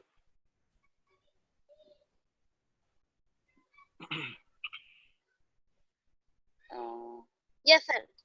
याद आ गया? चलिए बताइए जरा। वो जब हम किसी चीज को करना चाहते हैं मतलब शिद्दत से, तो सारी हाँ कायनात मिलाने की कोशिश करती है। वेरी मतलब गुड, बहुत करने अच्छी बात, बहुत अच्छी बात है, वेरी नाइस, बहुत अच्छा आपने सेंटेंस बोला कि जब हम किसी चीज को बहुत ही शिद्दत से हम जब चाहते हैं तो कायनात की छोटी बड़ी हर एक चीज उसको उससे मिलाने में साजिश करने लगती है, राइट? मतलब उसको मिलाने में सहयोग करती है, करेक्ट? तो बच्चों वैसे ही वर्ड चैलेंज भी वैसे ही है। जब चैलेंज बोलते हो तो ऐसा लगता है कि खून का आपके अंदर के बॉडी का हर एक कतरा जो है वो आपको सपोर्ट करने लगता है कि आप इससे बियॉन्ड जो आप सोच रहे हैं, जो आप कर रहे हैं, उसके आप 1000 टाइम बियॉन्ड भी कर सकते हैं। The problem is not bigger than your guts, the problem is not bigger than your potential, ठीक है? और जो उसके बाद का वर्ड लिखा है इफ और देन, देखो मूवी आप लोग देखते हो कि नहीं? मूवीज देखते हो? Yes sir. आप लोग को मूवी देखना पसंद है? अच्छा, समटाइम्स। समटाइम्स, ठीक, ठीक है। पढ़ाई तो समटाइम्स करना पसंद नहीं है ना? ऐसा नहीं कि पढ़ाई भी समटाइम्स ही करना पसंद हो। नो सर, वो तो उसका तो एक रूटीन है। अच्छा, उसका फिक्स एक रूटीन है। चलिए, हर एक यस चीज सर। की अपनी एक इम्पोर्टेंस है, हर एक चीज का अपना एक पर्पस है। और जहां तक सवाल मूवी देखने का है, तो मूवी देखने में कोई बुराई नहीं है यदि आप उससे कुछ अच्छी चीजें रिकलेक्ट करते हैं, अच्छी चीजें कुछ आप उससे सीखते हैं, तो उसमें कोई बुराई नहीं है। पर्पस और इंटेंशन आपको समझ में आना चाहिए कि हम किस पर्पस के साथ और क्या हमारे इंटेंशंस हैं, राइट? पर्पस और इंटेंशन, दुनिया में कोई भी चीज गलत नहीं होती, दुनिया में कोई भी चीज सही नहीं होती, डिपेंड करता है कि आपकी सोच और हमारी नीयत कैसी है। Am I right? Perfect sir. Yes sir. जी, गलत और सही कुछ नहीं होता, मूवी देखना कोई बुरी बात नहीं। मेरा एक स्टूडेंट था, वो BHU वाराणसी हिंदू यूनिवर्सिटी का प्रोडक्ट था, और फिजिक्स उसको बहुत अच्छी लगती थी, फिजिक्स। तो फिजिक्स के लिए मतलब वो पागल था वो लड़का। और उसको एक साथ में एक और बहुत बड़ी प्रॉब्लम थी, उसको नॉवेल पढ़ने की बहुत बुरी आदत थी। नॉवेल आती है, नॉवेल आती है ना, जिसको यस बोलते हैं सर। नॉवेल, इंग्लिश, वो भी इंग्लिश नॉवेल पढ़ता था वो, एक दिन में एक नॉवेल वो चट कर जाए, जबकि नॉवेल कितनी बड़ी होती है, बल्कि होती है, मतलब हैवी वेट का होता है नॉवेल। तो लोगों को पढ़ने में एक एक महीने लग जाते हैं, कम से कम 15 दिन 20 दिन तो लग ही जाते हैं, इतने पन्ने होते हैं उसमें, छोटे छोटे पन्ने होते हैं। वो लड़का क्या करता था, किसी दुकान के पीछे बैठ के या कभी क्लास में, तो कहीं भी बैठा हुआ आपको मिल जाएगा, और लोग उसको पागल समझते थे। लोग उस लड़के को पागल समझते थे, यार इसका तो कोई काम नहीं है, इसका बस एक ही काम है कि नॉवल पढ़ता है। और हॉस्टल में रहता था वो। तो जब सारे लड़के सो जाएं तो उसको उठने का टाइम होता था, जब वो सब लड़के सोते थे तो उसको उठने का टाइम होता था। और जब सब मतलब उल्टा काम करता था वो, रिवर्स ऑर्डर में। जब यूनिवर्सिटी का रिजल्ट आया तो मालूम चला कि उस लड़के ने टॉप किया है। तो फिजिक्स में उसके 99 कुछ के आसपास आए थे। और सेंट्रल यूनिवर्सिटी BHU में लगभग 1,30,000 बच्चे थे। उस 1,30,000 बच्चों में जिस लड़के का नाम नंबर 1 पे आया हो, तो वो लड़का कोई मामूली बच्चा तो नहीं हो सकता, राइट? तो सबसे ज्यादा धक्का पता है किसको लगा? सबसे ज्यादा अंदर से प्रहार हुआ वो टीचर, वो फैकल्टी, वो मेंटर और उसके दोस्तों को। उनको लगा कि यार इसका इतना अच्छा नंबर कैसे आ गया, कोई कभी इसको पढ़ाई करते तो देखा ही नहीं, ये तो जब देखते थे हम सोया रहता था, या तो बस वो नॉवेल पढ़ता रहता था। ठीक है, तो उसकी कॉपी की स्क्रूटनी कराई गई। स्क्रूटनी समझते हैं ना? कॉपी को रीचेक कराया गया। जब कॉपी को रीचेक कराया गया तो ये पाया गया कि इस लड़के का जो नंबर पहले था still student the same marks, उसका वही नंबर अभी भी है उस लड़के का। तो और भी आश्चर्य लोगों ने किया। तो उसके दोस्तों ने उससे पूछा कि ये बताओ कि तुम करते क्या हो, कैसे पढ़ते हो, मतलब क्या तरीका है तुम्हारा पढ़ने का, तुम्हारे नंबर ऐसे कैसे आए। तो फिर उसने बताया कि मतलब हमारा जो उठने का टाइम और सोने का टाइम और पढ़ने का टाइम, उसने सारी चीजें एक्सप्लेन करी। तो लोगों ने दांतों तले उंगलियां दबा ली। और आपको मैं बताऊं, एक अमेरिका की बहुत बड़ी फर्म थी, जब उनको पता चला, सबसे पहले उसका दारासॉ में सिलेक्शन हुआ। दारासॉ एक बहुत ही रिच कंपनी है और 1931 काफी पुरानी कंपनी है। फिर उसका ड्यूलाइट यूएस में सिलेक्शन हो गया और अभी लड़का वो प्रेजेंटली माइक्रोसॉफ्ट में नौकरी कर रहा है पिछले 5 साल से, राइट। और इंजीनियरिंग उसने कहाँ से करी है मैं आपको नहीं बताऊंगा कि इंजीनियरिंग उसने कहाँ से करी, फिर फाइनली क्या हुआ। कुल मिलाकर के सबसे इंपॉर्टेंट चीज होती है जो आपकी सक्सेस है वो बोलती है, आपका प्रेजेंट आपका बताता है कि आपका पास्ट क्या था। एम आई राइट और नॉट?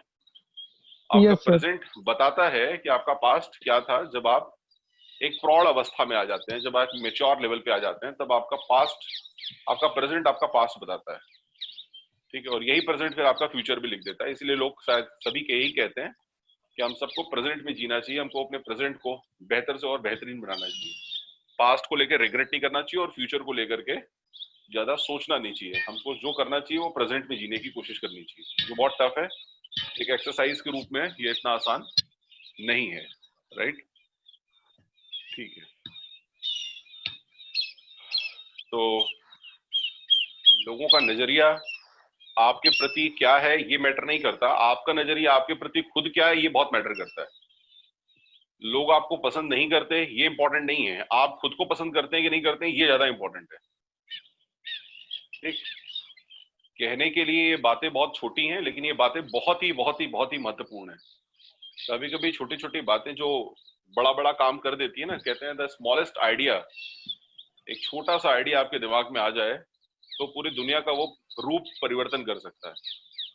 और आप देखिए आज प्रेजेंट टाइम में सबसे इंपॉर्टेंट जो चीज है उसका नाम है मोटिवेशन। किसी भी काम को करने के लिए इंटरेस्ट का होना बहुत जरूरी है, राइट। यदि वो इंटरेस्ट क्रिएट हो गया तो रास्ता तो खुद पे खुद आप बोल लेंगे और चुन लेंगे, यस या नो? Yes sir.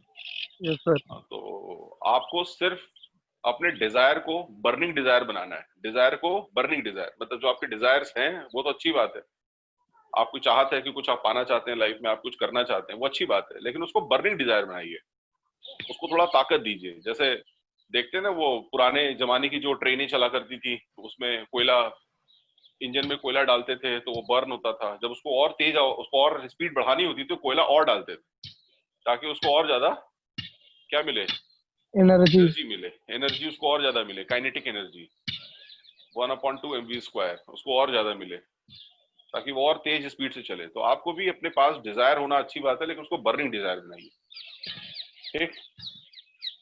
चलिए, तो मैं अपनी बात आगे कंटिन्यू करता हूँ थोड़ा। तो मैंने ये कहा कि इसके बाद जो एक वर्ड लिखा है इफ और देन, ये दोनों का यूज करना छोड़ दें आप। ये दोनों प्रिटेंटियस वर्ड्स हैं जिसको बोलते हैं बहाने बनाने के लिए होते हैं। यदि मेरे पिताजी मुकेश अंबानी होते, यदि मेरे पास एक बड़ा सा टेबल होता, मेरे पास और भी सुविधाएं होती, मेरे पास अपना पर्सनल एक कार होती, फैमिली कार तो ठीक है लेकिन पर्सनल कार होती, वो भी स्पोर्ट्स कार होती। तो ये जो इफ और देन का मतलब सेंस यही है कि हम बहाना ना खोजे किसी भी चीज को करने के लिए। मन में हमारे ये नहीं होना चाहिए कि यदि ऐसा होगा तब हम ऐसा करेंगे, तो ना वो चीज ऐसी होगी और ना आप वैसा कर पाएंगे।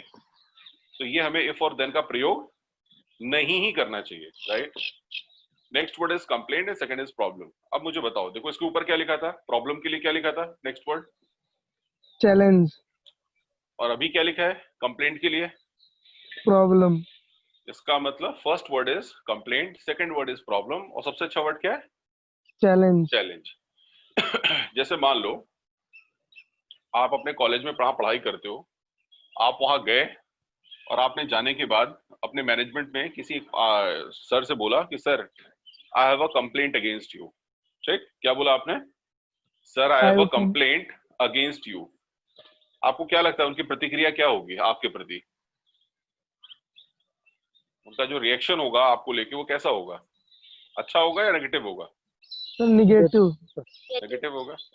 अब मान लो यदि आप FIR, वर्ड सुना है ना, FIR लगवाते हैं लोग, यस सर। समस्या होती है, FIR लिखवाई जाती है। तो FIR का मतलब क्या, प्रॉब्लम होती है या कंप्लेंट होती है? कंप्लेन। कंप्लेंट। जब आप किसी की शिकायत करते हैं उसको बोलते हैं कंप्लेंट। प्रॉब्लम की हिंदी होती है समस्या, ठीक है। तो प्रॉब्लम वर्ड तो कुछ हद तक ठीक भी है, लेकिन कंप्लेंट वर्ड यदि हम यूज करते हैं तो वो बहुत ही नेगेटिव सेंस में यूज किया जाता है।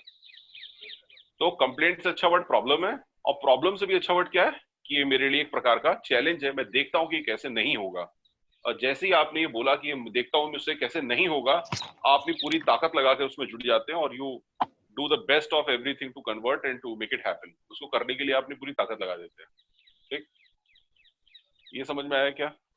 Sir could you explain it with an example? जैसे मैंने ये कहा, जैसे एग्जांपल ये ले लीजिए आप, जैसे मान लीजिए आपने बोला कि भाई, एक एग्जांपल के तौर पे आपने ले लिया कि सर आपके एग्जाम्स होने वाले हैं और आपने बोला कि मेरे को सर अभी थोड़ा सा कुछ डाउट्स हैं और मैं कुछ क्वेरीज हैं, मैं उसको पूछना चाहता हूँ। तो ये हो गई आपकी प्रॉब्लम।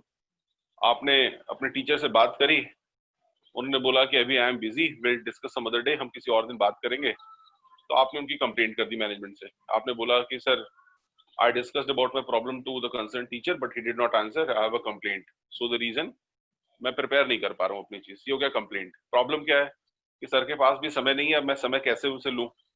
तो मैं उनके डायरेक्ट उनके कांटेक्ट में बना रहा हूँ, और जब उनकी कन्वीनियंस के हिसाब से जब मुझे वो समय दें तो मैं उस समय को यूज कर लूँ, राइट? Yes sir. वो क्या है, वो एक प्रकार का हमारे लिए चैलेंज है, क्योंकि हो सकता है सर जिस समय फ्री हो उस समय मैं ना फ्री हूँ, मे बी ये चैलेंज है ना, लेकिन आपके लिए, यस सर। है ना? या आपने किसी ने आपको ये टोक दिया तुमसे ना हो पाएगा, कुछ लोग बोलते हैं ना तुमसे ना हो पाएगा, और आपने इस बात को अपने अंदर गुरु मंत्र बैठा लिया कि मैं करके दिखाऊंगा आप लोगों को कैसे नहीं हो पाएगा। ऐसा ये बहुत हजार में लाखों में ऐसे कुछ चुनिंदा बच्चे ऐसे होते हैं जिनके अंदर इस तरह का एटीट्यूड होता है, जो मन में ये सोच के बैठ जाते हैं कि देखता हूँ कैसे नहीं होगा। लेकिन ये एक एटीट्यूड बहुत ही अच्छा एटीट्यूड है, और मैंने आपको पहले क्लास में बताया भी है कि attitude is the only single word in entire Oxford which has got total 100। A for 1, B for 2, C for 3 ऐसे करके एटीट्यूड का टोटल आएगा 100, कुछ इकलौते शब्दों में से एक। ठीक है, ये क्लियर हो यस गया? सर। तो लेफ्ट साइड के सारे वर्ड्स बच्चों गलत हैं और राइट साइड के सारे वर्ड्स सही हैं। कारण मैंने आपको बता दिया, वर्ड्स गलत या सही नहीं होते, जिन पर्पसेस से मैंने इन वर्ड्स को यूज किया है वो सही या गलत है। ठीक, नेक्स्ट क्वेश्चन अराइजेस अबाउट, अब आता है आपका ग्रुप डिस्कशन। आपका आ रहा है ग्रुप डिस्कशन। ठीक, तो हम लोग पहले इसके कंसेप्ट के ऊपर बात कर लें। मैंने कंसेप्ट आपको बताया था कि when too many people sit around you. फिलहाल तो अभी आप जान लीजिए कि इस साल जो अभी ये पैंडेमिक है, कोरोना पैंडेमिक की वजह से जितने भी कैंपसेस होंगे वो सब ऑनलाइन कैंपसेस ही होंगे, और ऑनलाइन कैंपसेस में और भी ज्यादा चैलेंजिंग है, क्योंकि आपको अपनी communication up to the mark रखनी पड़ेगी, प्रेजेंटेबल बने रहना पड़ेगा, ड्रेस कोड आपको प्रॉपर एक एंगल पे जहां से आपका बैकड्रॉप मिल रहा हो, है ना, कैमरे से, लाइट का रेजोल्यूशन हाई होना चाहिए। मतलब कुल मिलाकर आपको अपनी निटी-ग्रिटी आपको डिफाइन करनी है। नहीं तो फिर क्या होगा कि सामने वाला आपको देख, क्योंकि मिल तो पा नहीं रहे, आप आमने सामने तो बैठे नहीं है, आपको जो सामने वाला देख रहा है वो कैमरे पे देख रहा है। तो कैमरे पे देख करके बात करने के लिए हमें खुद को भी अपने आप को पहले से शारीरिक और मानसिक, फिजिकली और मेंटली प्रिपेयर रखना बहुत जरूरी है, राइट? Yes sir. ठीक, चलिए अभी आता है डिबेट। मैंने बताया था कि डिबेट में क्या अलग होता है। डिबेट में टॉपिक पहले से दे दिया जाता है, और जीडी में टॉपिक इमीडिएटली दिया जाता है, आपको तुरंत दिया जाता है, और तुरंत फिर आपको उसमें सोचना पड़ता है। 20-30 सेकंड के अंदर कुछ प्लान करते हो, सोचते हो कि हमें क्या बात करनी है इस टॉपिक पे, और फिर आप बोलते हो। तो एक में आप अपना ओपिनियन फ्लैश करते हो, दूसरे में आप सिर्फ और सिर्फ आर्गुमेंट्स दिखाते हो। कितने लोग एक साथ बैठ सकते हैं? अप्रोक्सीमेटली मान के चलिए कि 8 से लेकर के 12, कभी कभी 15 लोग भी एक साथ भी पार्टिसिपेट कर लेते हैं। डिपेंड करता है कि सिचुएशन कैसी है, कितने बच्चों ने रिटन क्वालिफाई करा है, उनके पास कितने स्टूडेंट्स का पूल है, बैकअप है, उस पर डिपेंड करता है कि वो लोग कितने बच्चों को एक साथ बुलाते हैं। देखिए कम से कम 6 के ऊपर ही होते हैं स्टूडेंट्स जिनको वो एक साथ कलेक्टिवली बुला करके जीडी कराते हैं। यहाँ पर भी वर्चुअल आजकल ग्रुप डिस्कशन हो रहे हैं, उसमें क्या हुआ कि 6-7 बच्चों को हमने बोला कि आप लोग ऑनलाइन आ जाओ, ऑनलाइन आ गए, और सारे बच्चे ऑफलाइन पे हैं, और हमने उनको बोला कि this is the topic, you all start now. आजकल जो ऑनलाइन इंटरव्यूज हो रहे हैं, ग्रुप डिस्कशन हो रहे हैं, मैं उसकी बात कर रहा हूँ, उस पे ऐसे हो रहा है। तो वहां भी देखना होता है कि सबसे पहला बच्चा कौन है जिसने इनिशिएट लिया, बोला तो क्या बोला, कैसे बोला, कितना बोला, राइट। ऐसी छोटी छोटी चीजें हम उसमें देखते हैं। साइज बता दी मैंने आपको। ड्यूरेशन, ये मान के चलिए कि एक बच्चे पे 1 मिनट के आसपास का समय होता है, लेकिन इंडिविजुअल समय नहीं दिया जाता। ये आपको दे दिया जाएगा कि this is the total time और this whole total time is given to all the students. Now you decide, अब उन्हीं को आपस में ही फाइट करना है, उन्हीं को आपस में कॉम्बेट करना है कि who shall be the first who will start in the beginning. शुरू में पहले कौन बोलेगा, बाद में कौन बोलेगा, ये खुद ही वो डिसाइड करते हैं। ये स्टेजेस 3 होते हैं बच्चों। स्टार्ट का, मिड का मतलब मॉडरेटर, एंड का मतलब कंक्लूडर। शुरू किसने करा मतलब इंट्रोड्यूस किसने करा, मॉडरेटर मतलब उसको कोऑर्डिनेट कौन कर रहा है, एंड का मतलब उसको कंक्लूड कौन कर रहा है। ये 3 लोग जो भी होते हैं उनको बोनस मार्क्स ज्यादा मिलते हैं। क्या मिलते हैं? Bonus marks. ठीक, चलो। तो बोनस मार्क्स का सेंस ये है कि इन बच्चों को एडवांटेज होता है कि इनको एक वो मिलता है, माइलेज मिलता है इस बात का कि वो स्कोर ज्यादा कर पाते हैं कॉम्पेरेटिवली अदर स्टूडेंट, क्योंकि इन्होंने इनिशिएटिव लिया है ना, शुरू के लिए, बीच के लिए और आखिर के लिए। उस इनिशिएशन की वजह से, उस इनिशिएटिवनेस के लिए इनको बोनस मार्क्स ज्यादा मिलते हैं। तो आपको भी कोशिश करनी चाहिए कि मौका जब आपको मिले स्टार्ट करने का, तो आप यदि कर पाए, अच्छे तरीके से स्टार्ट कर पाए, तो जरूर करने की कोशिश करनी चाहिए। और यदि आप कोई लड़का, यदि आपको लगता है कि she is misleading from the main topic, बातों में भटक करके कुछ और बातें करना स्टार्ट कर दिया और आप उसको कोऑर्डिनेट कर रहे हैं, आप उसको ये बता रहे हैं कि हमारा टॉपिक ये है और हमें ये चीजें डिस्कस करनी है, तो उसको बोलते हैं कोऑर्डिनेशन। वो कोऑर्डिनेट कर रहा है जो, उसको भी स्कोर ज्यादा मिलते हैं, या जो लास्ट में उसको कंक्लूड फाइनली कर रहा है उसको ज्यादा मिलते हैं। अब मैं बात कर रहा हूँ, जो मैंने स्टार्टिंग में, आपको याद होगा मैंने आपसे पूछा था ग्रुप डिस्कशन क्यों। ठीक, अब कुमरेंद्र आप सुन पा रहे हैं? Yes sir. ठीक, मैं चाहूंगा कि आप सभी बच्चों की एक बार अटेंडेंस हो जाए। बीच में मैंने कुछ देर के लिए आपको 30 सेकंड के लिए रोका हुआ है और आप सभी सिर्फ अपना नाम बताएंगे। ठीक, आप सारे बच्चे 1 बाय 1 अपना नाम बताएंगे। जितने लोग भी इस सेशन के साथ अभी जुड़े हुए हैं वो लोग एक एक करके अपना नाम बताएंगे। यस, और ब्रांच, नाम और ब्रांच, ये 2 चीजें बताएंगे आप जी। Vipin Tiwari sir, electrical branch. Good, ठीक है। नेक्स्ट। इसी। हेलो। हेलो, यस सर, हाँ, ट्विंकल खेर, ब्रांच है इलेक्ट्रॉनिक्स एंड कम्युनिकेशन। ठीक है, good. Next. Sir Kumrendra Kumar कुश।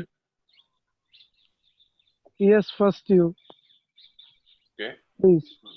जी। Next. Shiku Yadav, EC branch. Okay, next. Kumrendra Kumar Kushwaha, computer science. Okay, और भी कोई है? नेक्स्ट।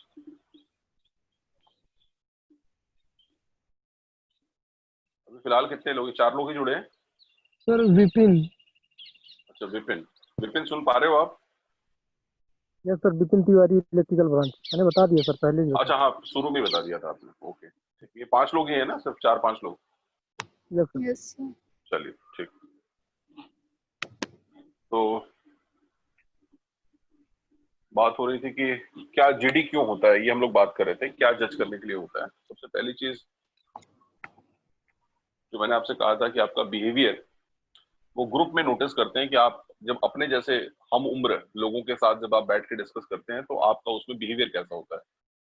आप इरिटेटिंग बिहेवियर करते हैं, या आप बहुत ही कॉम्पेशन के साथ बात करते हैं, आप बहुत ही जेंटलमैन तरीके से बात करते हैं, आप बहुत हम्बल होकर बात करते हैं, आप प्लीज्ड होकर बात करते हैं, या बहुत आप एरोगेंट होकर के बात करते हैं। वो जो आपके बात करने का जो तौर और तरीका है, वो आपका बिहेवियर हमें तभी पता चलेगा जब आप लोगों के बीच में बैठे होंगे, राइट।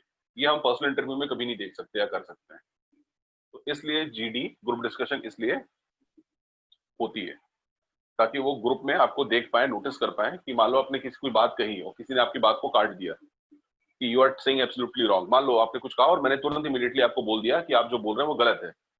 अब पता चला आपका दिमाग ही पूरा चेंज हो गया, क्योंकि आपने इतने अच्छे तरीके से सोच के बोला था, और सामने वाले आपने आपकी बात को सिरे से ही निकाल दिया, तो आपके मन में कैसे एक्सप्रेशन आएंगे? नेगेटिव नेगेटिव एक्सप्रेशन आएंगे। और कभी कभी ये नेगेटिव एक्सप्रेशन ऐसे आ जाते हैं कि हम फिर चुप हो जाते हैं हमेशा हमेशा के लिए, जो नहीं करना चाहिए। जैसे ही आप कुछ बोलोगे, स्वाभाविक है कि लोग आपके बारे में कुछ लोग आपको सपोर्ट करेंगे, कुछ लोग आपको नहीं भी सपोर्ट करेंगे। ऐसे में हमारा मोरल डाउन उनको देख के नहीं होना चाहिए। हमारा मोरल सबसे इंपॉर्टेंट किसके साथ होना चाहिए? अपने वर्ड्स के साथ। हमारी नॉलेज जो होगी, जो हमारी समझ होगी, उसको हमें बेस बना के आगे ले जाना चाहिए, ना कि लोगों का बिहेवियर देख के काम करना चाहिए। क्वालिटीज में क्या देखा जाता है? क्वालिटीज में सबसे इंपॉर्टेंट देखा जाता है आपकी leadership. What is this leadership? ये लीडरशिप क्या है?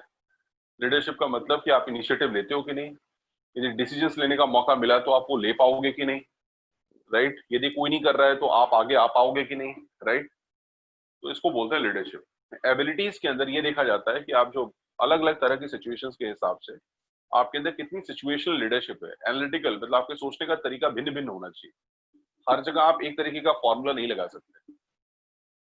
तो लाइफ प्रॉब्लम्स अलग अलग तरह की होती हैं, तो उसका सोल्यूशन भी अलग अलग तरीके से निकलता है। You can not apply same formula to get answer for all type of questions. English में उसको बोलते हैं कि one size fits not all the strategies.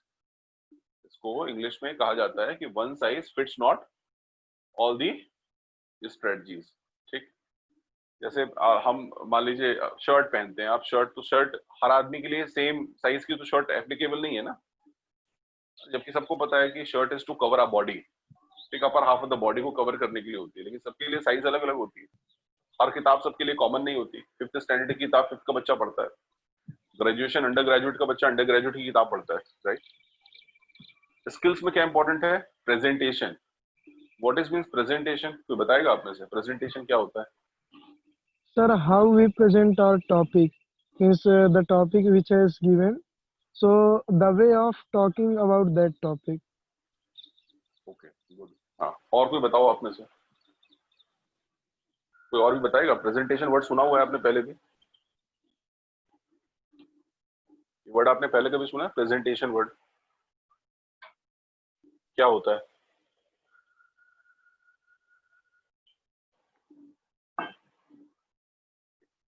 Hello, yes sir. हाँ बताइए, प्रेजेंटेशन क्या होता है?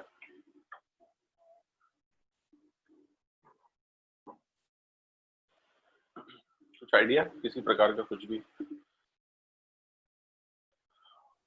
वो ये मैटर नहीं करता कि आप जो बोलते हैं वो गलत है या सही है, मैटर ये जरूर करता है कि आप बोलना चाहते हैं या नहीं, राइट?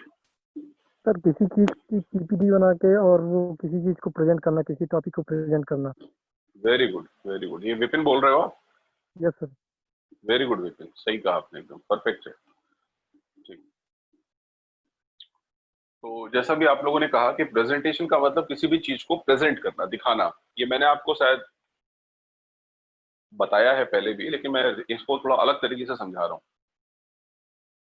मैं सिर्फ 2 क्वेश्चन पूछ रहा हूँ आपसे, आपको ऑटोमेटिक समझ में आ जाएगा। आप मुझे बताओ ज्यादा इंपॉर्टेंट क्या होता है, व्हाट या how? How sir. How? How. Yes, what sir. की हिंदी होती है क्या, हाउ की Yeah. हिंदी होती है कैसे। कैसे? तो ज्यादा इंपॉर्टेंट है हाउ। अब जैसे एग्जाम्पल मैं यदि बोलूं तो इस बात को आप समझ सकते हैं। जैसे मैंने आपको बोला कि आपको एक महंगा जूता खरीदना है, मान लो वुडलैंड का एक जूता खरीदना है, आपको रिबॉक का जूता, नाइकी का जूता खरीदना है, और आप चले गए मोहल्ले की दुकान में, जबकि वहां पे जूते की दुकान है, वहां आपको मिल जाएगा, है ना? लेकिन वो आपसे कॉस्ट बताता है कि नहीं भाई ये 12,000 रुपए का जूता है, 12,000 रुपीज इस शू की कीमत है। तो आप उसको देंगे क्या? आपकी जेब से निकलेगा? यदि 12,000 मान लो आपके पॉकेट में है, लेकिन वो कोई मोहल्ले की दुकान है, तो आप निकालोगे क्या उस 12,000 रुपए को उसको देख खरीदने के लिए? No sir. यदि वही जूता एक बड़े से मॉल में रखा है, ठीक, एक बहुत अच्छे मॉल में रखा है जहाँ पे प्रेजेंटेशन बहुत अच्छी है, जहाँ के सब कुछ एकदम प्रॉपर वेल एकदम डिजाइंड, वेल एकदम परफेक्टली सूटेबिलिटी दिख रही है, और वहां यदि आप जाके बात करोगे तो हो सकता है कि वहां 12,000 रुपए देके उसको खरीद दो। यदि आपको खरीदना है तो खरीदोगे आप, राइट? लेकिन वहां कर दोगे, लोकल दुकान पे नहीं कर दोगे, क्योंकि वहां प्रेजेंटेशन दिख नहीं रही है, जबकि दोनों ओरिजिनल है, दोनों में कोई डिफरेंस नहीं है, राइट? यही प्रेजेंटेशन का डिफरेंस होता है। देखो बच्चों, तुम लोगों को जो पढ़ाया जा रहा है, जो तुमको सिखाया जा रहा है, वो प्रेजेंटेशन के लिए सिखाया जा रहा है। तुम्हें ज्ञान तो है, मान लो इलेक्ट्रिकल के हो, इलेक्ट्रॉनिक्स के हो, कंपनी या तुम सीएस के हो या आईटी के हो या मैकेनिकल या ऑटोमोबाइल इंजीनियरिंग के हो, किसी भी ब्रांच से हो, लेकिन तुम्हें ये पता है कि तुम्हें नॉलेज है, लेकिन तुम उसको दिखा नहीं पाते हो सामने वाले पे, उसको शो नहीं कर पाते, उसको फील नहीं करा पाते कि मुझे कितना पता है और मैं किस तरह से आपके लिए इंपॉर्टेंट हूँ। वो क्यों लेगा आपको, आप समझ रहे हैं? वो तभी लेगा आपको जब आपके अंदर उसको कुछ प्रेजेंटेशन दिखाई देगा।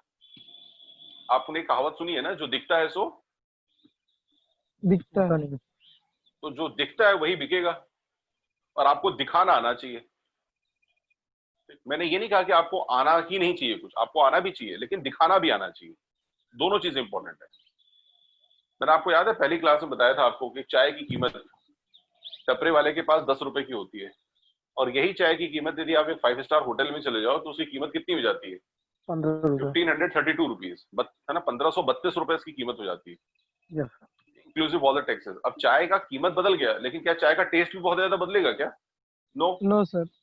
भाई चाय तो ज्यादा या थोड़ी कम, अप्रोक्सीमेटली दोनों का स्वाद तो लगभग एक जैसा ही रहेगा। तुम ये नहीं कह सकते कि सर ये वाला दूध जो है वो अमेरिका से आया था, ये वाला दूध इंडिया से आया था, इसलिए इसकी कीमत इतनी बढ़ गई। हाँ, यस। मेरी बात समझ में आया? तो Yes, बच्चों, sir. पैसा जो मिलता है, पैसा आज डेट में पैसा जो मिलता है वो सिर्फ और सिर्फ प्रेजेंटेशन का पैसा मिलता है। आप बड़े बड़े स्टार्स को देख लो, बड़े बड़े जो सेलिब्रिटीज आप देखते हो, उनके साथ क्या है? प्रेजेंटेशन। क्या है उनके साथ? प्रेजेंटेशन। उनको पता है कि कैमरे के सामने उनको कैसे लुक देना है, उनको कैमरे के सामने किस तरीके से एक्टिंग करनी है, उनको कैमरे के साथ खेलना आ जाता है। वो कैमरे के सामने इतने फ्रेंडली हो जाते हैं कि वो आराम से उसको खेल लेते हैं। और हम और आप, मैं आपकी बात करूं तो हमको फियर लगता है। फियर मतलब मन में डर लगता है कि हम पता नहीं कैसे दिखेंगे, हमारे मन में पता नहीं हम जो बोलेंगे वो हमारा चेहरा कैसा दिखेगा, जो हम बोलेंगे तो पता नहीं वो किस तरह से लोगों को दिखेगा या क्या होगा, राइट? तो बात ये नहीं है कि आप एकदम कंपैरेटिवली किसी एक जैसे बन जाए, लेकिन हाँ, ये प्रेजेंटेशन की मतलब बात सिंपल सी है कि सामने वाला आपको तभी लेगा जबकि आपके अंदर थोड़ा सा दिखाने वाली चीज भी होगी, कुछ ऐसी क्वालिटीज भी होगी जिसको देख के वो कॉन्फिडेंट हो कि हाँ भाई इस बंदे को लिया जा सकता है। ठीक है? Yes sir. Yes sir. ये बात बहुत जरूरी है बच्चों। व्हाट और हाउ, आपने जिंदगी में जितनी भी पढ़ाई करी है वो सब 30% है, और 70% बच्चों प्रेजेंटेशन है। इसका मतलब मैं एक और लास्ट एग्जांपल दे रहा हूँ क्योंकि बहुत इंपॉर्टेंट टॉपिक है, इसलिए मैं इतना लंबा इसको खींच रहा हूँ। जब तुम इंटरव्यू के रूम में, इंटरव्यूअर के रूम में जब अंदर एंटर करते हो ना, घुसते हो, राइट?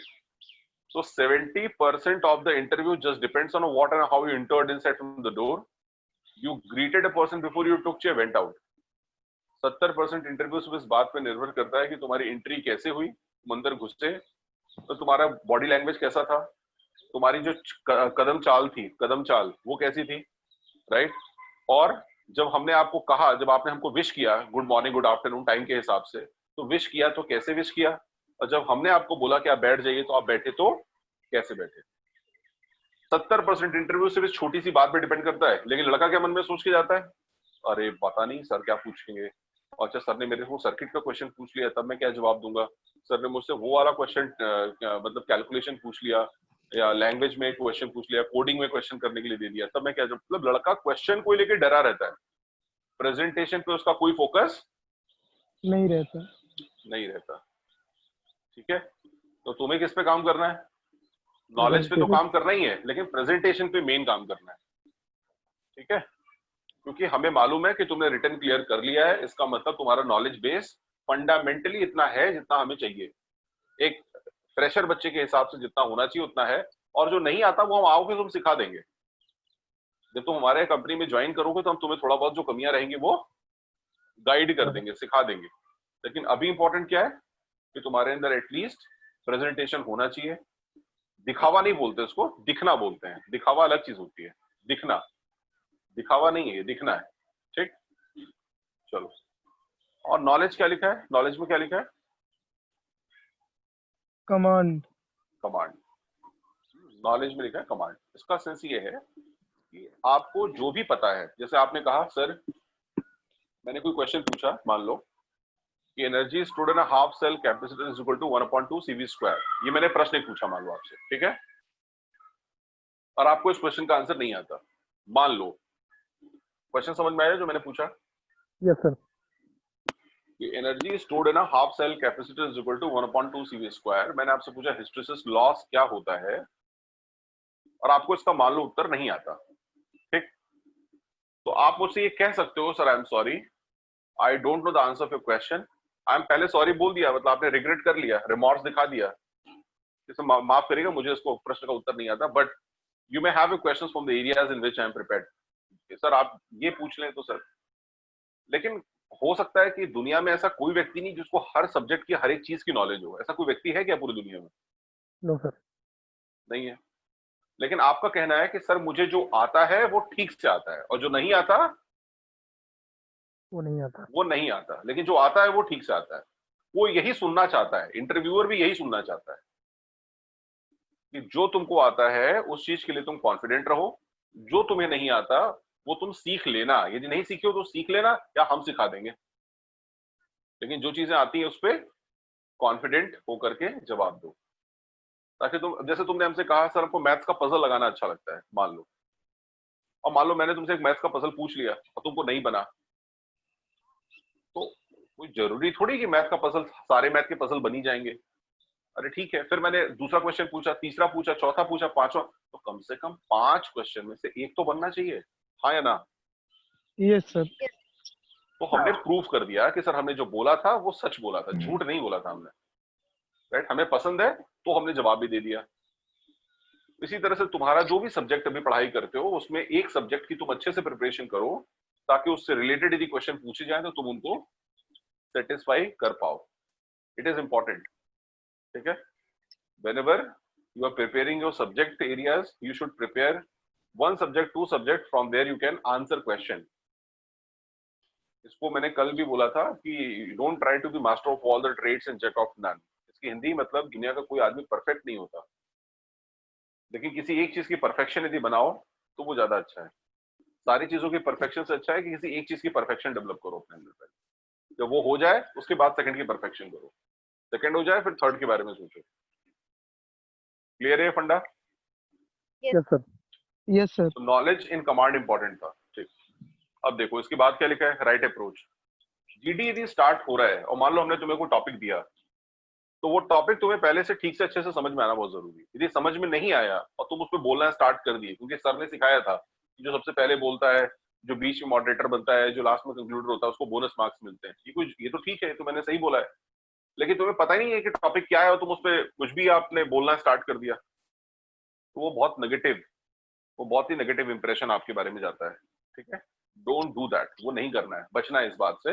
यदि हमें पता है तभी हम बोलेंगे, और नहीं पता है तो हम वेट करेंगे, दूसरों को सुनेंगे, और दूसरों को सुन करके हम समझेंगे कि टॉपिक पे क्या बात हो रही है, उसके बाद हम अपने मन से कुछ बनाकर उस पर खुद से सेंटेंस क्रिएट करेंगे।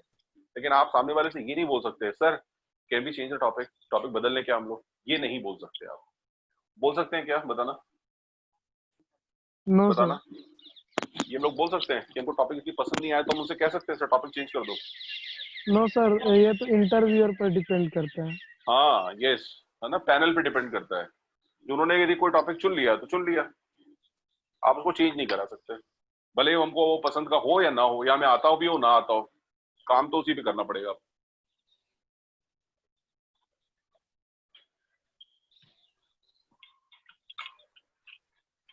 अभी तक किसी को कोई डाउट?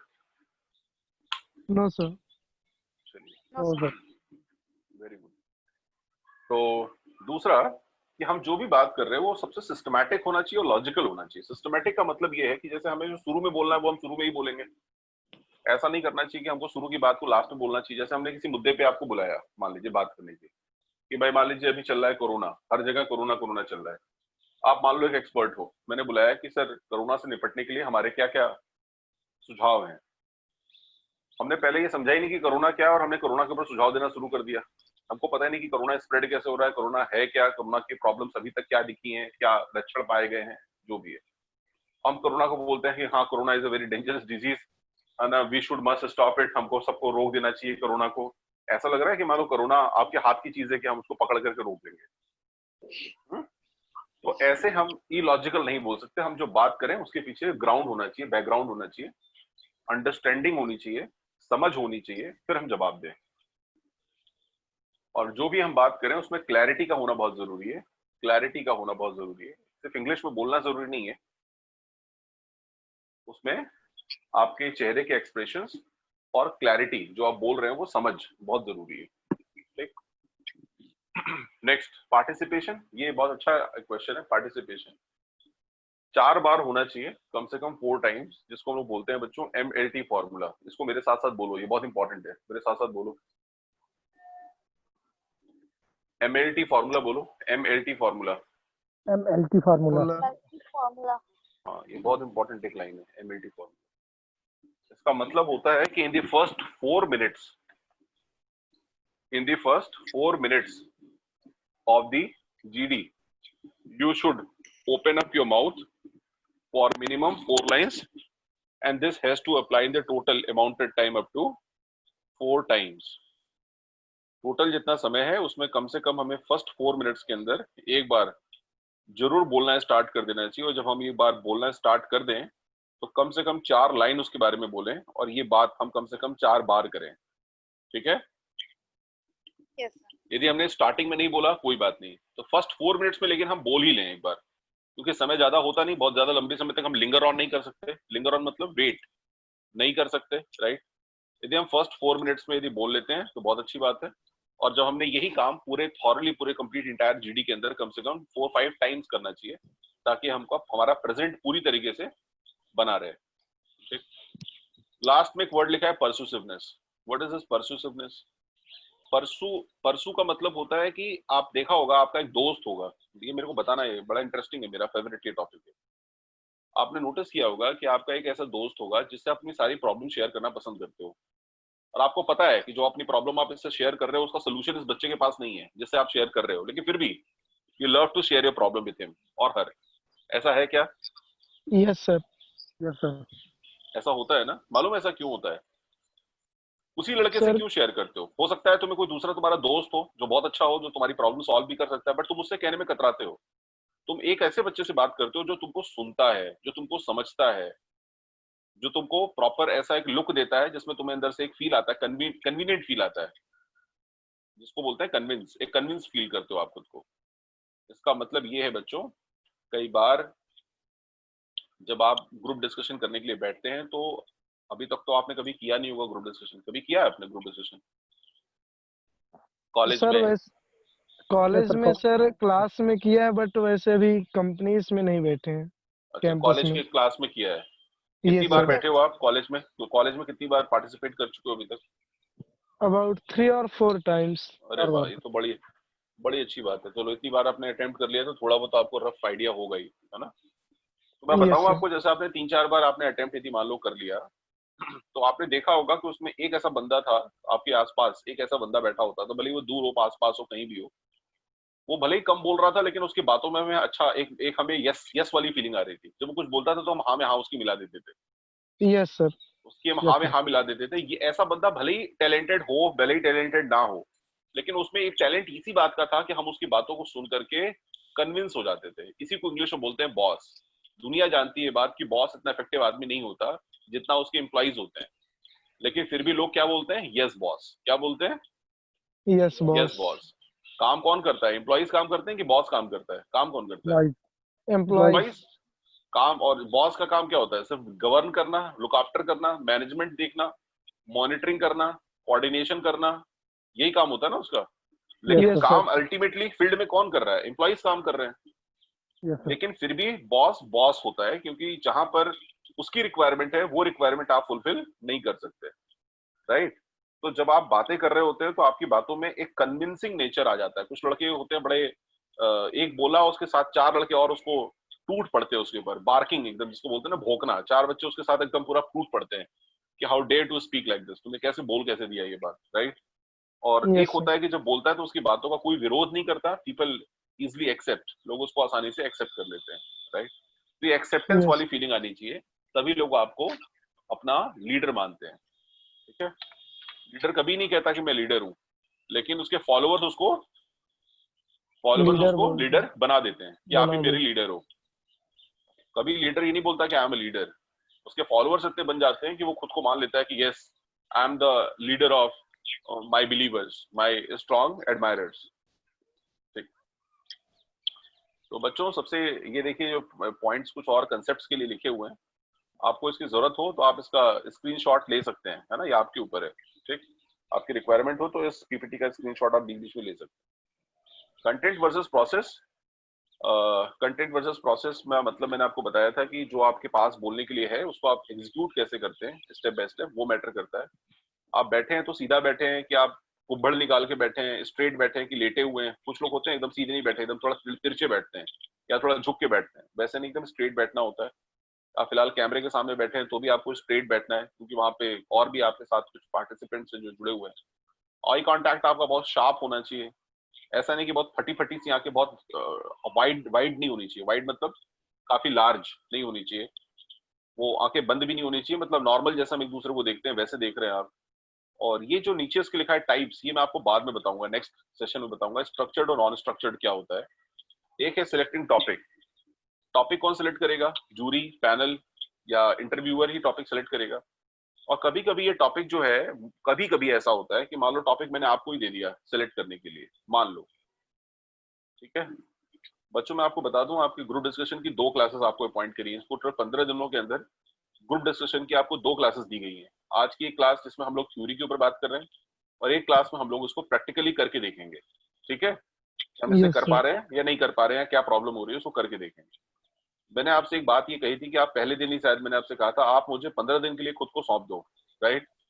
और मैं आपको ये फील कराऊंगा कि इस 15 दिन में सच में आपने कुछ ऐसा किया है जो आपकी लाइफ में पहली बारी आपने सुना है और पहली बारी किया, आई नो दैट, राइट। उस चीज को आप लाइफ टाइम चीयर करोगे आप। लेकिन उसके लिए सिर्फ एक आदमी की मेहनत जरूरी नहीं है, इसकी तरफ से हाथ बोलता है ताली दोनों हाथों से बजती है, राइट। तो आप भी उसके लिए पार्टिसिपेट करो, इक्वल एफर्ट्स आपको भी देना पड़ेगा। Yes. तो सिलेक्टिंग टॉपिक वाला जो पार्ट है उसको हम लोग जो मैं एक बात उसमें करवा के दिखाऊंगा आपको मैंने, कि इसे कैसे कैसे करते कैसे हैं। मान लो यदि 10 लोग बैठे हैं पार्टिसिपेट करने के लिए, और मैंने कहा कि आप डिसाइड करो कि टॉपिक क्या होगा। क्या बोला मैंने? आप डिसाइड करो कि टॉपिक क्या टॉपिक होगा। क्या हो? सोच के देखो जरा, ये कितनी मजेदार चीज है। सारे बच्चा क्या बोलेगा, सभी कोई एक लड़का कुछ बोलेगा, सर हम लोग को बात करना चाहिए love marriage versus arrange marriage. कोई लड़का बोलेगा sir we should talk about industrial revolution 4.0। कोई बात करेगा सर एम्प्लॉयबिलिटी स्किल्स। कोई बात करेगा कि सर में बात करना चाहिए कि which is more important, communication skills और टेक्निकल स्किल्स। कोई एक लड़का बात करेगा, सब अलग अलग मुद्दा देंगे।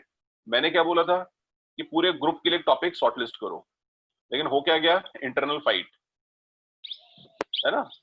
जैसे मान लो एक कंपनी के अंदर आप नौकरी, हर चीज को कंपनी से जोड़ के देखो, क्योंकि ये हो ही रहा है कंपनी के लिए एग्जैक्टली। मैंने बोला कि this is the problem, you all have to advise some good suggestions and on which we can act. हमको आप एक एडवाइस दीजिए जिस पे प्रॉब्लम ये है, हमको कोई एडवाइस दीजिए, कोई सजेशन दीजिए, कुछ आइडिया दीजिए, कुछ कंसेप्शन दीजिए, कुछ नोशन दीजिए। सबका मतलब होता है आइडिया दीजिए। क्या होता है सबका मतलब? आइडिया दीजिए। ठीक है, कि हमें एक बात बताइए आप कि इसका प्रॉब्लम का सोल्यूशन क्या हो सकता है। अब पता चला आप अपनी बात बोल रहे हो, सामने वाला अपनी बात बोल रहा है, तो भाई कंपनी तो किसी एक के ही मॉडल को फॉलो करेगी ना, सबकी बात तो फॉलो नहीं कर सकती।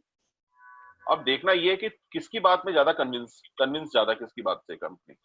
अब वो कन्विंसिंग पावर आपके अंदर होनी चाहिए। क्यों? क्योंकि यदि आपके पॉइंट सॉलिड है, आप जो बोल रहे हैं यदि वो बहुत ही सिग्निफिकेंट है, तो आपको उसे वैलिडेट करना भी आना चाहिए। क्या करना आना चाहिए? सर वैलिडेट करना। वैलिडेट करना मतलब उस बात को अप्रूव करवाना भी आना चाहिए। ठीक है, ये बड़ा इंटरेस्टिंग है, हम लोग करके देखेंगे, बड़ा मजा आता है इसको करने में। कई लड़के बोलते हैं सर जीडी में शुरुआत ज्यादा मैटर करती है, कि शुरू में किसने कैसा बोला। और कुछ लड़के बोलते हैं कि सर लास्ट में जिस लड़के ने एकदम फिनिशिंग में बहुत अच्छा बोल दिया वो बहुत मैटर करता है। आपको क्या लगता है ज्यादा इंपॉर्टेंट कौन सा है? लास्ट सर में। चलो एक सर बच्चे ने लास्ट बोला, और बताओ और क्या बोलते हैं आप? सर अकॉर्डिंग टू मी जो मैक्सिमम हमारा जो इम्पैक्ट है वो इनिशिएट में होता है, प्रारंभ में। अच्छा ठीक है, आपका कहना है कि मतलब ओपनिंग में ज्यादा मैटर करता है। गुड, चलो 2 लोगों ने आंसर दे दिया। और बताओ आप, ट्विंकल, चिकू, आप बताओ। Sir, I think content should be good. क्या बोल रही हैं आप? सर कंटेंट अच्छा होना चाहिए, मैटर ये नहीं करता कि हम स्टार्टिंग में बोल रहे हैं या लास्ट में बोल रहे हैं। ओके सर ओके जिस टॉपिक पे बोल रहे हैं। ओके ठीक है। और क्या बोलते हैं, और एक और कुछ जुड़ा है ना, विपिन बता दिया आपने? हाँ विपिन ने तो बता Yes. दिया। और ट्विंकल आप बताओ क्या लगता है? ये सर कंटेंट मैटर करता है बहुत ज्यादा। कंटेंट मैटर करता है, ओके Yes. ठीक। देखो जैसे आप जब कहते हैं कि स्टार्टिंग जो मैटर करता है, first impression is the last Last impression, Last impression. और कुछ लड़के कहते हैं कि sir last impression is the long lasting impression, last impression is the long lasting impression. ये बात सही है कि दोनों के अपने अपने महत्व हैं, लेकिन इसमें से कोई सही या कोई गलत नहीं है। ठीक, जैसे एक ओवर होती है ना, एक ओवर, अब एक ओवर में कितनी बॉल होती है? 6. 6 ball में। अब यदि एक ओवर में यदि 6 बॉल्स होती हैं, तो यदि मैं पहली बॉल पे छक्का मारूं या मैं आखिरी बॉल पे छक्का मारूं, मैं स्कोर तो बराबर करूंगा ना। Yes sir. ठीक, तो छक्का मारना जरूरी है। ये मैटर नहीं करता कि आपने शुरू में छक्का मारा या आखिरी में Last में. छक्का मारा या बीच में छक्का मारा, छक्का मारना जरूरी है। ठीक है, सिक्सर मारना जरूरी है, राइट। तो इसका जवाब कोई सही या कोई गलत नहीं है। अब आप यदि स्टार्टिंग में नहीं खेल पाए तो आप लास्ट में खेल लो, लास्ट में नहीं खेल पाए तो कोशिश करो कि स्टार्टिंग में खेल लो। डिपेंड करता है सिचुएशन कैसी है, टॉपिक कैसा है, उस टॉपिक के साथ कितने फेमिलियर है आप, उस टॉपिक में कितनी अच्छी कमांड है आपकी, है ना, आप कितने कॉन्फिडेंट है टॉपिक को लेकर के, सिचुएशन कैसी थी, राइट, पार्टिसिपेंट्स कैसे बैठे हुए थे आपके आसपास। ये कई छोटी छोटी चीजों पे ये सारी चीजें डिपेंड करती है। नेक्स्ट इसके बाद देखिए, इसमें सही या गलत जैसी कोई चीज नहीं है। नेक्स्ट है कि be assertive not aggressive. Assertive का मतलब जो बोल रहे हैं आप वो पॉजिटिव होना चाहिए, और बहुत ज्यादा फायर्ड मोड में नहीं बोलना। मतलब आप आर्गुमेंटेटिव होकर नहीं बात कर सकते। जैसे मान लो किसी ने कुछ कहा और आपके मन में उस बात को लेके गुस्सा आ गया, इरिटेशन आ गई, और आपने बोला how dare to speak like this, can you please tell me, क्या आप मुझे बता सकते हैं आपकी हिम्मत कैसी हुई ऐसा कहने के लिए, क्या आप मुझे जवाब दे सकते हैं, can you please answer my this question, right.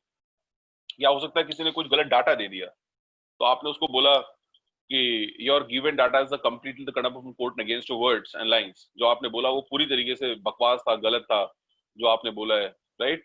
ऐसे आप किसी के साथ हार्श होकर नहीं बात कर सकते, आप किसी के साथ ऐसे रूडली बिहेव नहीं कर सकते। आपको बात करने के लिए बुलाया गया है, आपको जज बना के नहीं बैठाया गया है, आपको एक कंट्रीब्यूट करने के लिए बुलाया गया है एज अ पार्टिसिपेंट। आपको जज की भूमिका अदा नहीं करनी है। ये समझ में आ रहा है? Yes, sir. Yes sir. अब मान लो यदि मैंने राम मंदिर विवाद जो है, राम मंदिर एक टॉपिक दे दिया, अभी बहुत कंट्रोवर्शियल टॉपिक हो गया ना राम मंदिर, Yes sir. राइट। अब इस राम मंदिर के टॉपिक पे, या जैसे कंट्रोवर्शियल टॉपिक कौन सा है जहाँ पे कॉन्फ्लिक्ट्स है, कंट्रोवर्शियल मतलब जहाँ पे लोगों के अंदर विरोध है किसी बात को लेके। जैसे मैंने बात कर दी कि भाई धारा 370 लगानी चाहिए नहीं लगानी चाहिए, है ना, हमें जम्मू एंड कश्मीर को जो है एक फेडरल स्टेट बनाना चाहिए कि नहीं बनाना चाहिए, ठीक, या हमें पीओके के ऊपर हमारे क्या रिएक्शंस होने चाहिए। मतलब ऐसे टॉपिक थोड़े सेंसिटिव टॉपिक्स हैं। क्या है? सेंसिटिव। Sensitive topic. ये टॉपिक सेंसिटिव टॉपिक्स हैं, तो ऐसे टॉपिक में हमें कभी भी एग्रेसिव होकर नहीं बात करनी चाहिए। हमको अपना टेम्परामेंट बनाए रखना चाहिए। जैसे कभी कभी कुछ लड़कों के अंदर होता है कि कुछ आइडिया उनको बहुत पसंद आ गया, उनको पता है ये आइडिया वर्केबल है, एडेप्टेबल है, ये आइडिया बहुत ही इफेक्टिव है। अब मान लो कि आपकी कंपनी ने उस आइडिया को इंप्लीमेंट नहीं किया, इसका मतलब ये तो नहीं कि कंपनी बकवास है, इसका मतलब ये नहीं कि आपका बॉस खराब है। अरे ठीक है, उस मोमेंट ऑफ टाइम के लिए उस कंपनी ने आपका आइडिया इंप्लीमेंट नहीं किया, इसका मतलब इनडायरेक्टली हो सकता है कि आप उनको कन्विंस ही न कर पाए अपनी बातों में। तो नेक्स्ट टाइम वो काम कर लेंगे। हो सकता है आपके एक्सप्रेशंस वीक रहे हो सकता है आपकी कम्युनिकेशन थोड़ी वीक पुअर रही हो, जिसकी वजह से आपने उन्हें प्रॉपरली अपनी बात एक्सप्रेस नहीं कर पाए, राइट। तो important is the Conversation. Important is the Presentation. Conversation. Yes yes, sir. Important is the conversation. आप जो बोल रहे हैं वो मैटर करता है, ना कि आपका एग्रेसिव नेचर आपका मैटर नहीं करता है। बच्चों मैं आपसे पहले एक और चीज आपसे शेयर कर लूं कि आपकी कल से क्लास की अटेंडेंस भी स्टार्ट हो जाएगी। आपको जो ई सर्टिफिकेट जो मिलने हैं वो मिलने का है ना, तो वो भी आपको कल से आपके अटेंडेंस में कोट कर लूंगा, ठीक है। तो कल से आपके अटेंडेंस, अभी जो 2 दिन पहले का है वो मेरे पास अटेंडेंस है आप सभी के। आज आपका चौथा दिन है, today is the 4th day, right. तो लास्ट में क्लास के आखिर में आपकी अटेंडेंस होगी पर डे, ठीक है Yes sir. जी। तो अभी तक का ये जो पार्ट आपने अभी जितना सुना है, इसमें डूज और डोंट्स वाला पार्ट जो है will cover in next class. इसमें डूज एंड डोंट्स का जो पार्ट है उसको हम नेक्स्ट क्लास में कवर करेंगे, ठीक। इसके बाद Yes अभी sir. तक जो हम लोगों ने डिस्कस किया है, मैं अभी वापस से चैट बॉक्स में आपके आ रहा हूँ।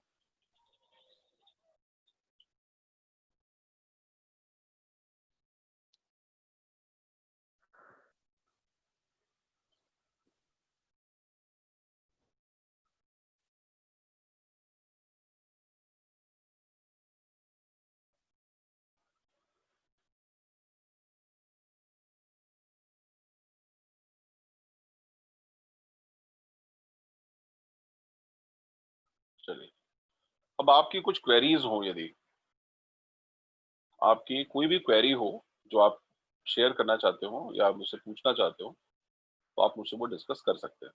कोई भी क्वेरीज हो आपकी।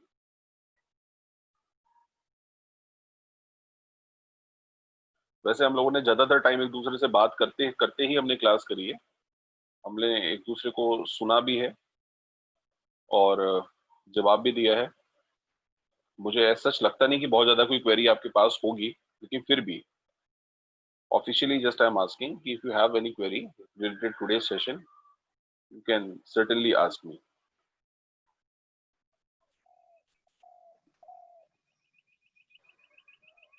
Actually, sir, whatever we were having queries, so we asked while Yes, conversation. yes, very true, Yes, very sir. true.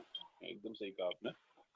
We have completed all throughout things, मतलब while doing our class. और किसी बच्चे को कुछ पूछना हो, ट्विंकल या विपिन, सीकू, किसी को कुछ पूछना है आप में से? Hello sir. जी. सर अगर कोई पर्सन है वो मतलब लॉन्ग टाइम तक बोलते ही जा रहा है, अगर हमें उसको मतलब इंटरप्ट करना है तो कैसे करना चाहिए? ये बीच में. पहले तो मैं बता दूं, ये क्वेश्चन बहुत ही एक स्ट्रॉन्ग क्वेश्चन है और आई रियली कॉन्ग्रेचुलेट कि ये क्वेश्चन आपने पूछा है कि कई बार आप देखते होंगे ग्रुप डिस्कशन में कई लोग फिश मार्केट बना देते हैं। और Yes, फिश sir. मार्केट बनाने वाले लड़के कौन होते हैं? जो लगातार बोलते रहते हैं, सुनने का काम नहीं करते, सिर्फ बोलने का काम करते हैं और वो लगातार ही Yes, बोलते रहते हैं और उनको ये भी नहीं पता होता कि जो हम बोल रहे हैं वो कितना सही है और कितना गलत है। राइट? वो लगातार से बोलने पे ही उनको किसी ने सिखा दिया होता है, किसी XYZ पर्सन ने उनको बोल दिया जाता है कि must speak is the key to succeed, बहुत बोलना जरूरी है, लेकिन बोलना yes, क्या है उनको ये नहीं पता होता। राइट? तो ऐसे में एडवाइस ये है कि उनको सबसे पहले तो आपको थोड़ा सा हाथ हैंड अप, है ना, हैंड्स अप करना चाहिए, रेज हैंड। पहला काम रेज हैंड करना चाहिए। उस रेज हैंड करने के बाद भी कुछ नहीं होता, आपको लगता है कि इट इज नॉट वर्केबल, यदि काम नहीं आ रहा है, हो रहा है, इससे कुछ फायदा नहीं हो रहा है, तो आपको थोड़ा सा लाउड होके बोलना चाहिए, मे आई, ये वर्ड यूज करना चाहिए। क्या बोलना चाहिए? मे आई, may Loud. I? May I? है ना। और जैसे ही आप मे आई बोलोगे तो सामने वाला आपको थोड़ी देर के लिए स्पेस देगा, थोड़ा देर के लिए वो स्पेस देगा, वो चेहरा आपका देखेगा कि कौन बोल रहा है बीच में, है ना, क्योंकि वो तो लगातार बोले जा रहा था, उसको पता है कि जो मैं बोल रहा हूँ बहुत मीनिंगफुल नहीं है।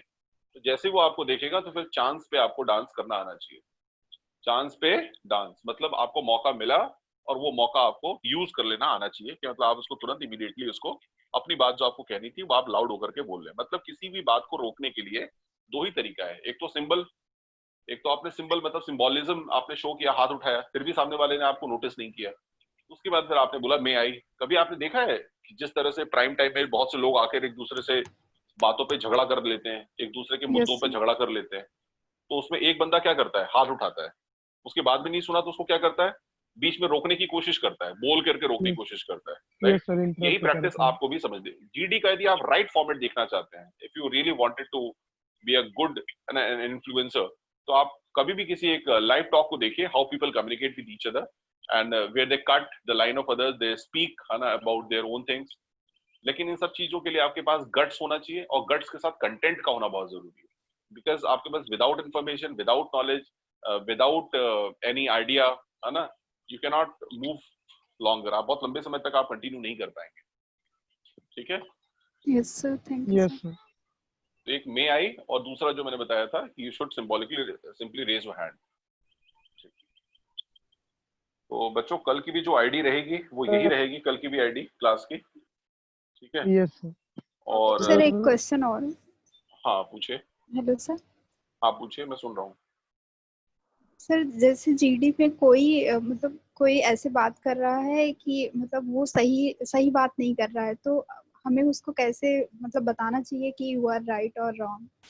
हाँ ये भी एक अच्छा क्वेश्चन है, इसको मैं बताने वाला था। इनफैक्ट मेरी नेक्स्ट जो स्लाइड है वो उस पे है, उस पे इसका दो आंसर होना चाहिए। यदि आपको लगता है कि सामने वाला यदि गलत बोल रहा है तो आप तो उसको ये मत बोलिए कि आप गलत है, यस सर.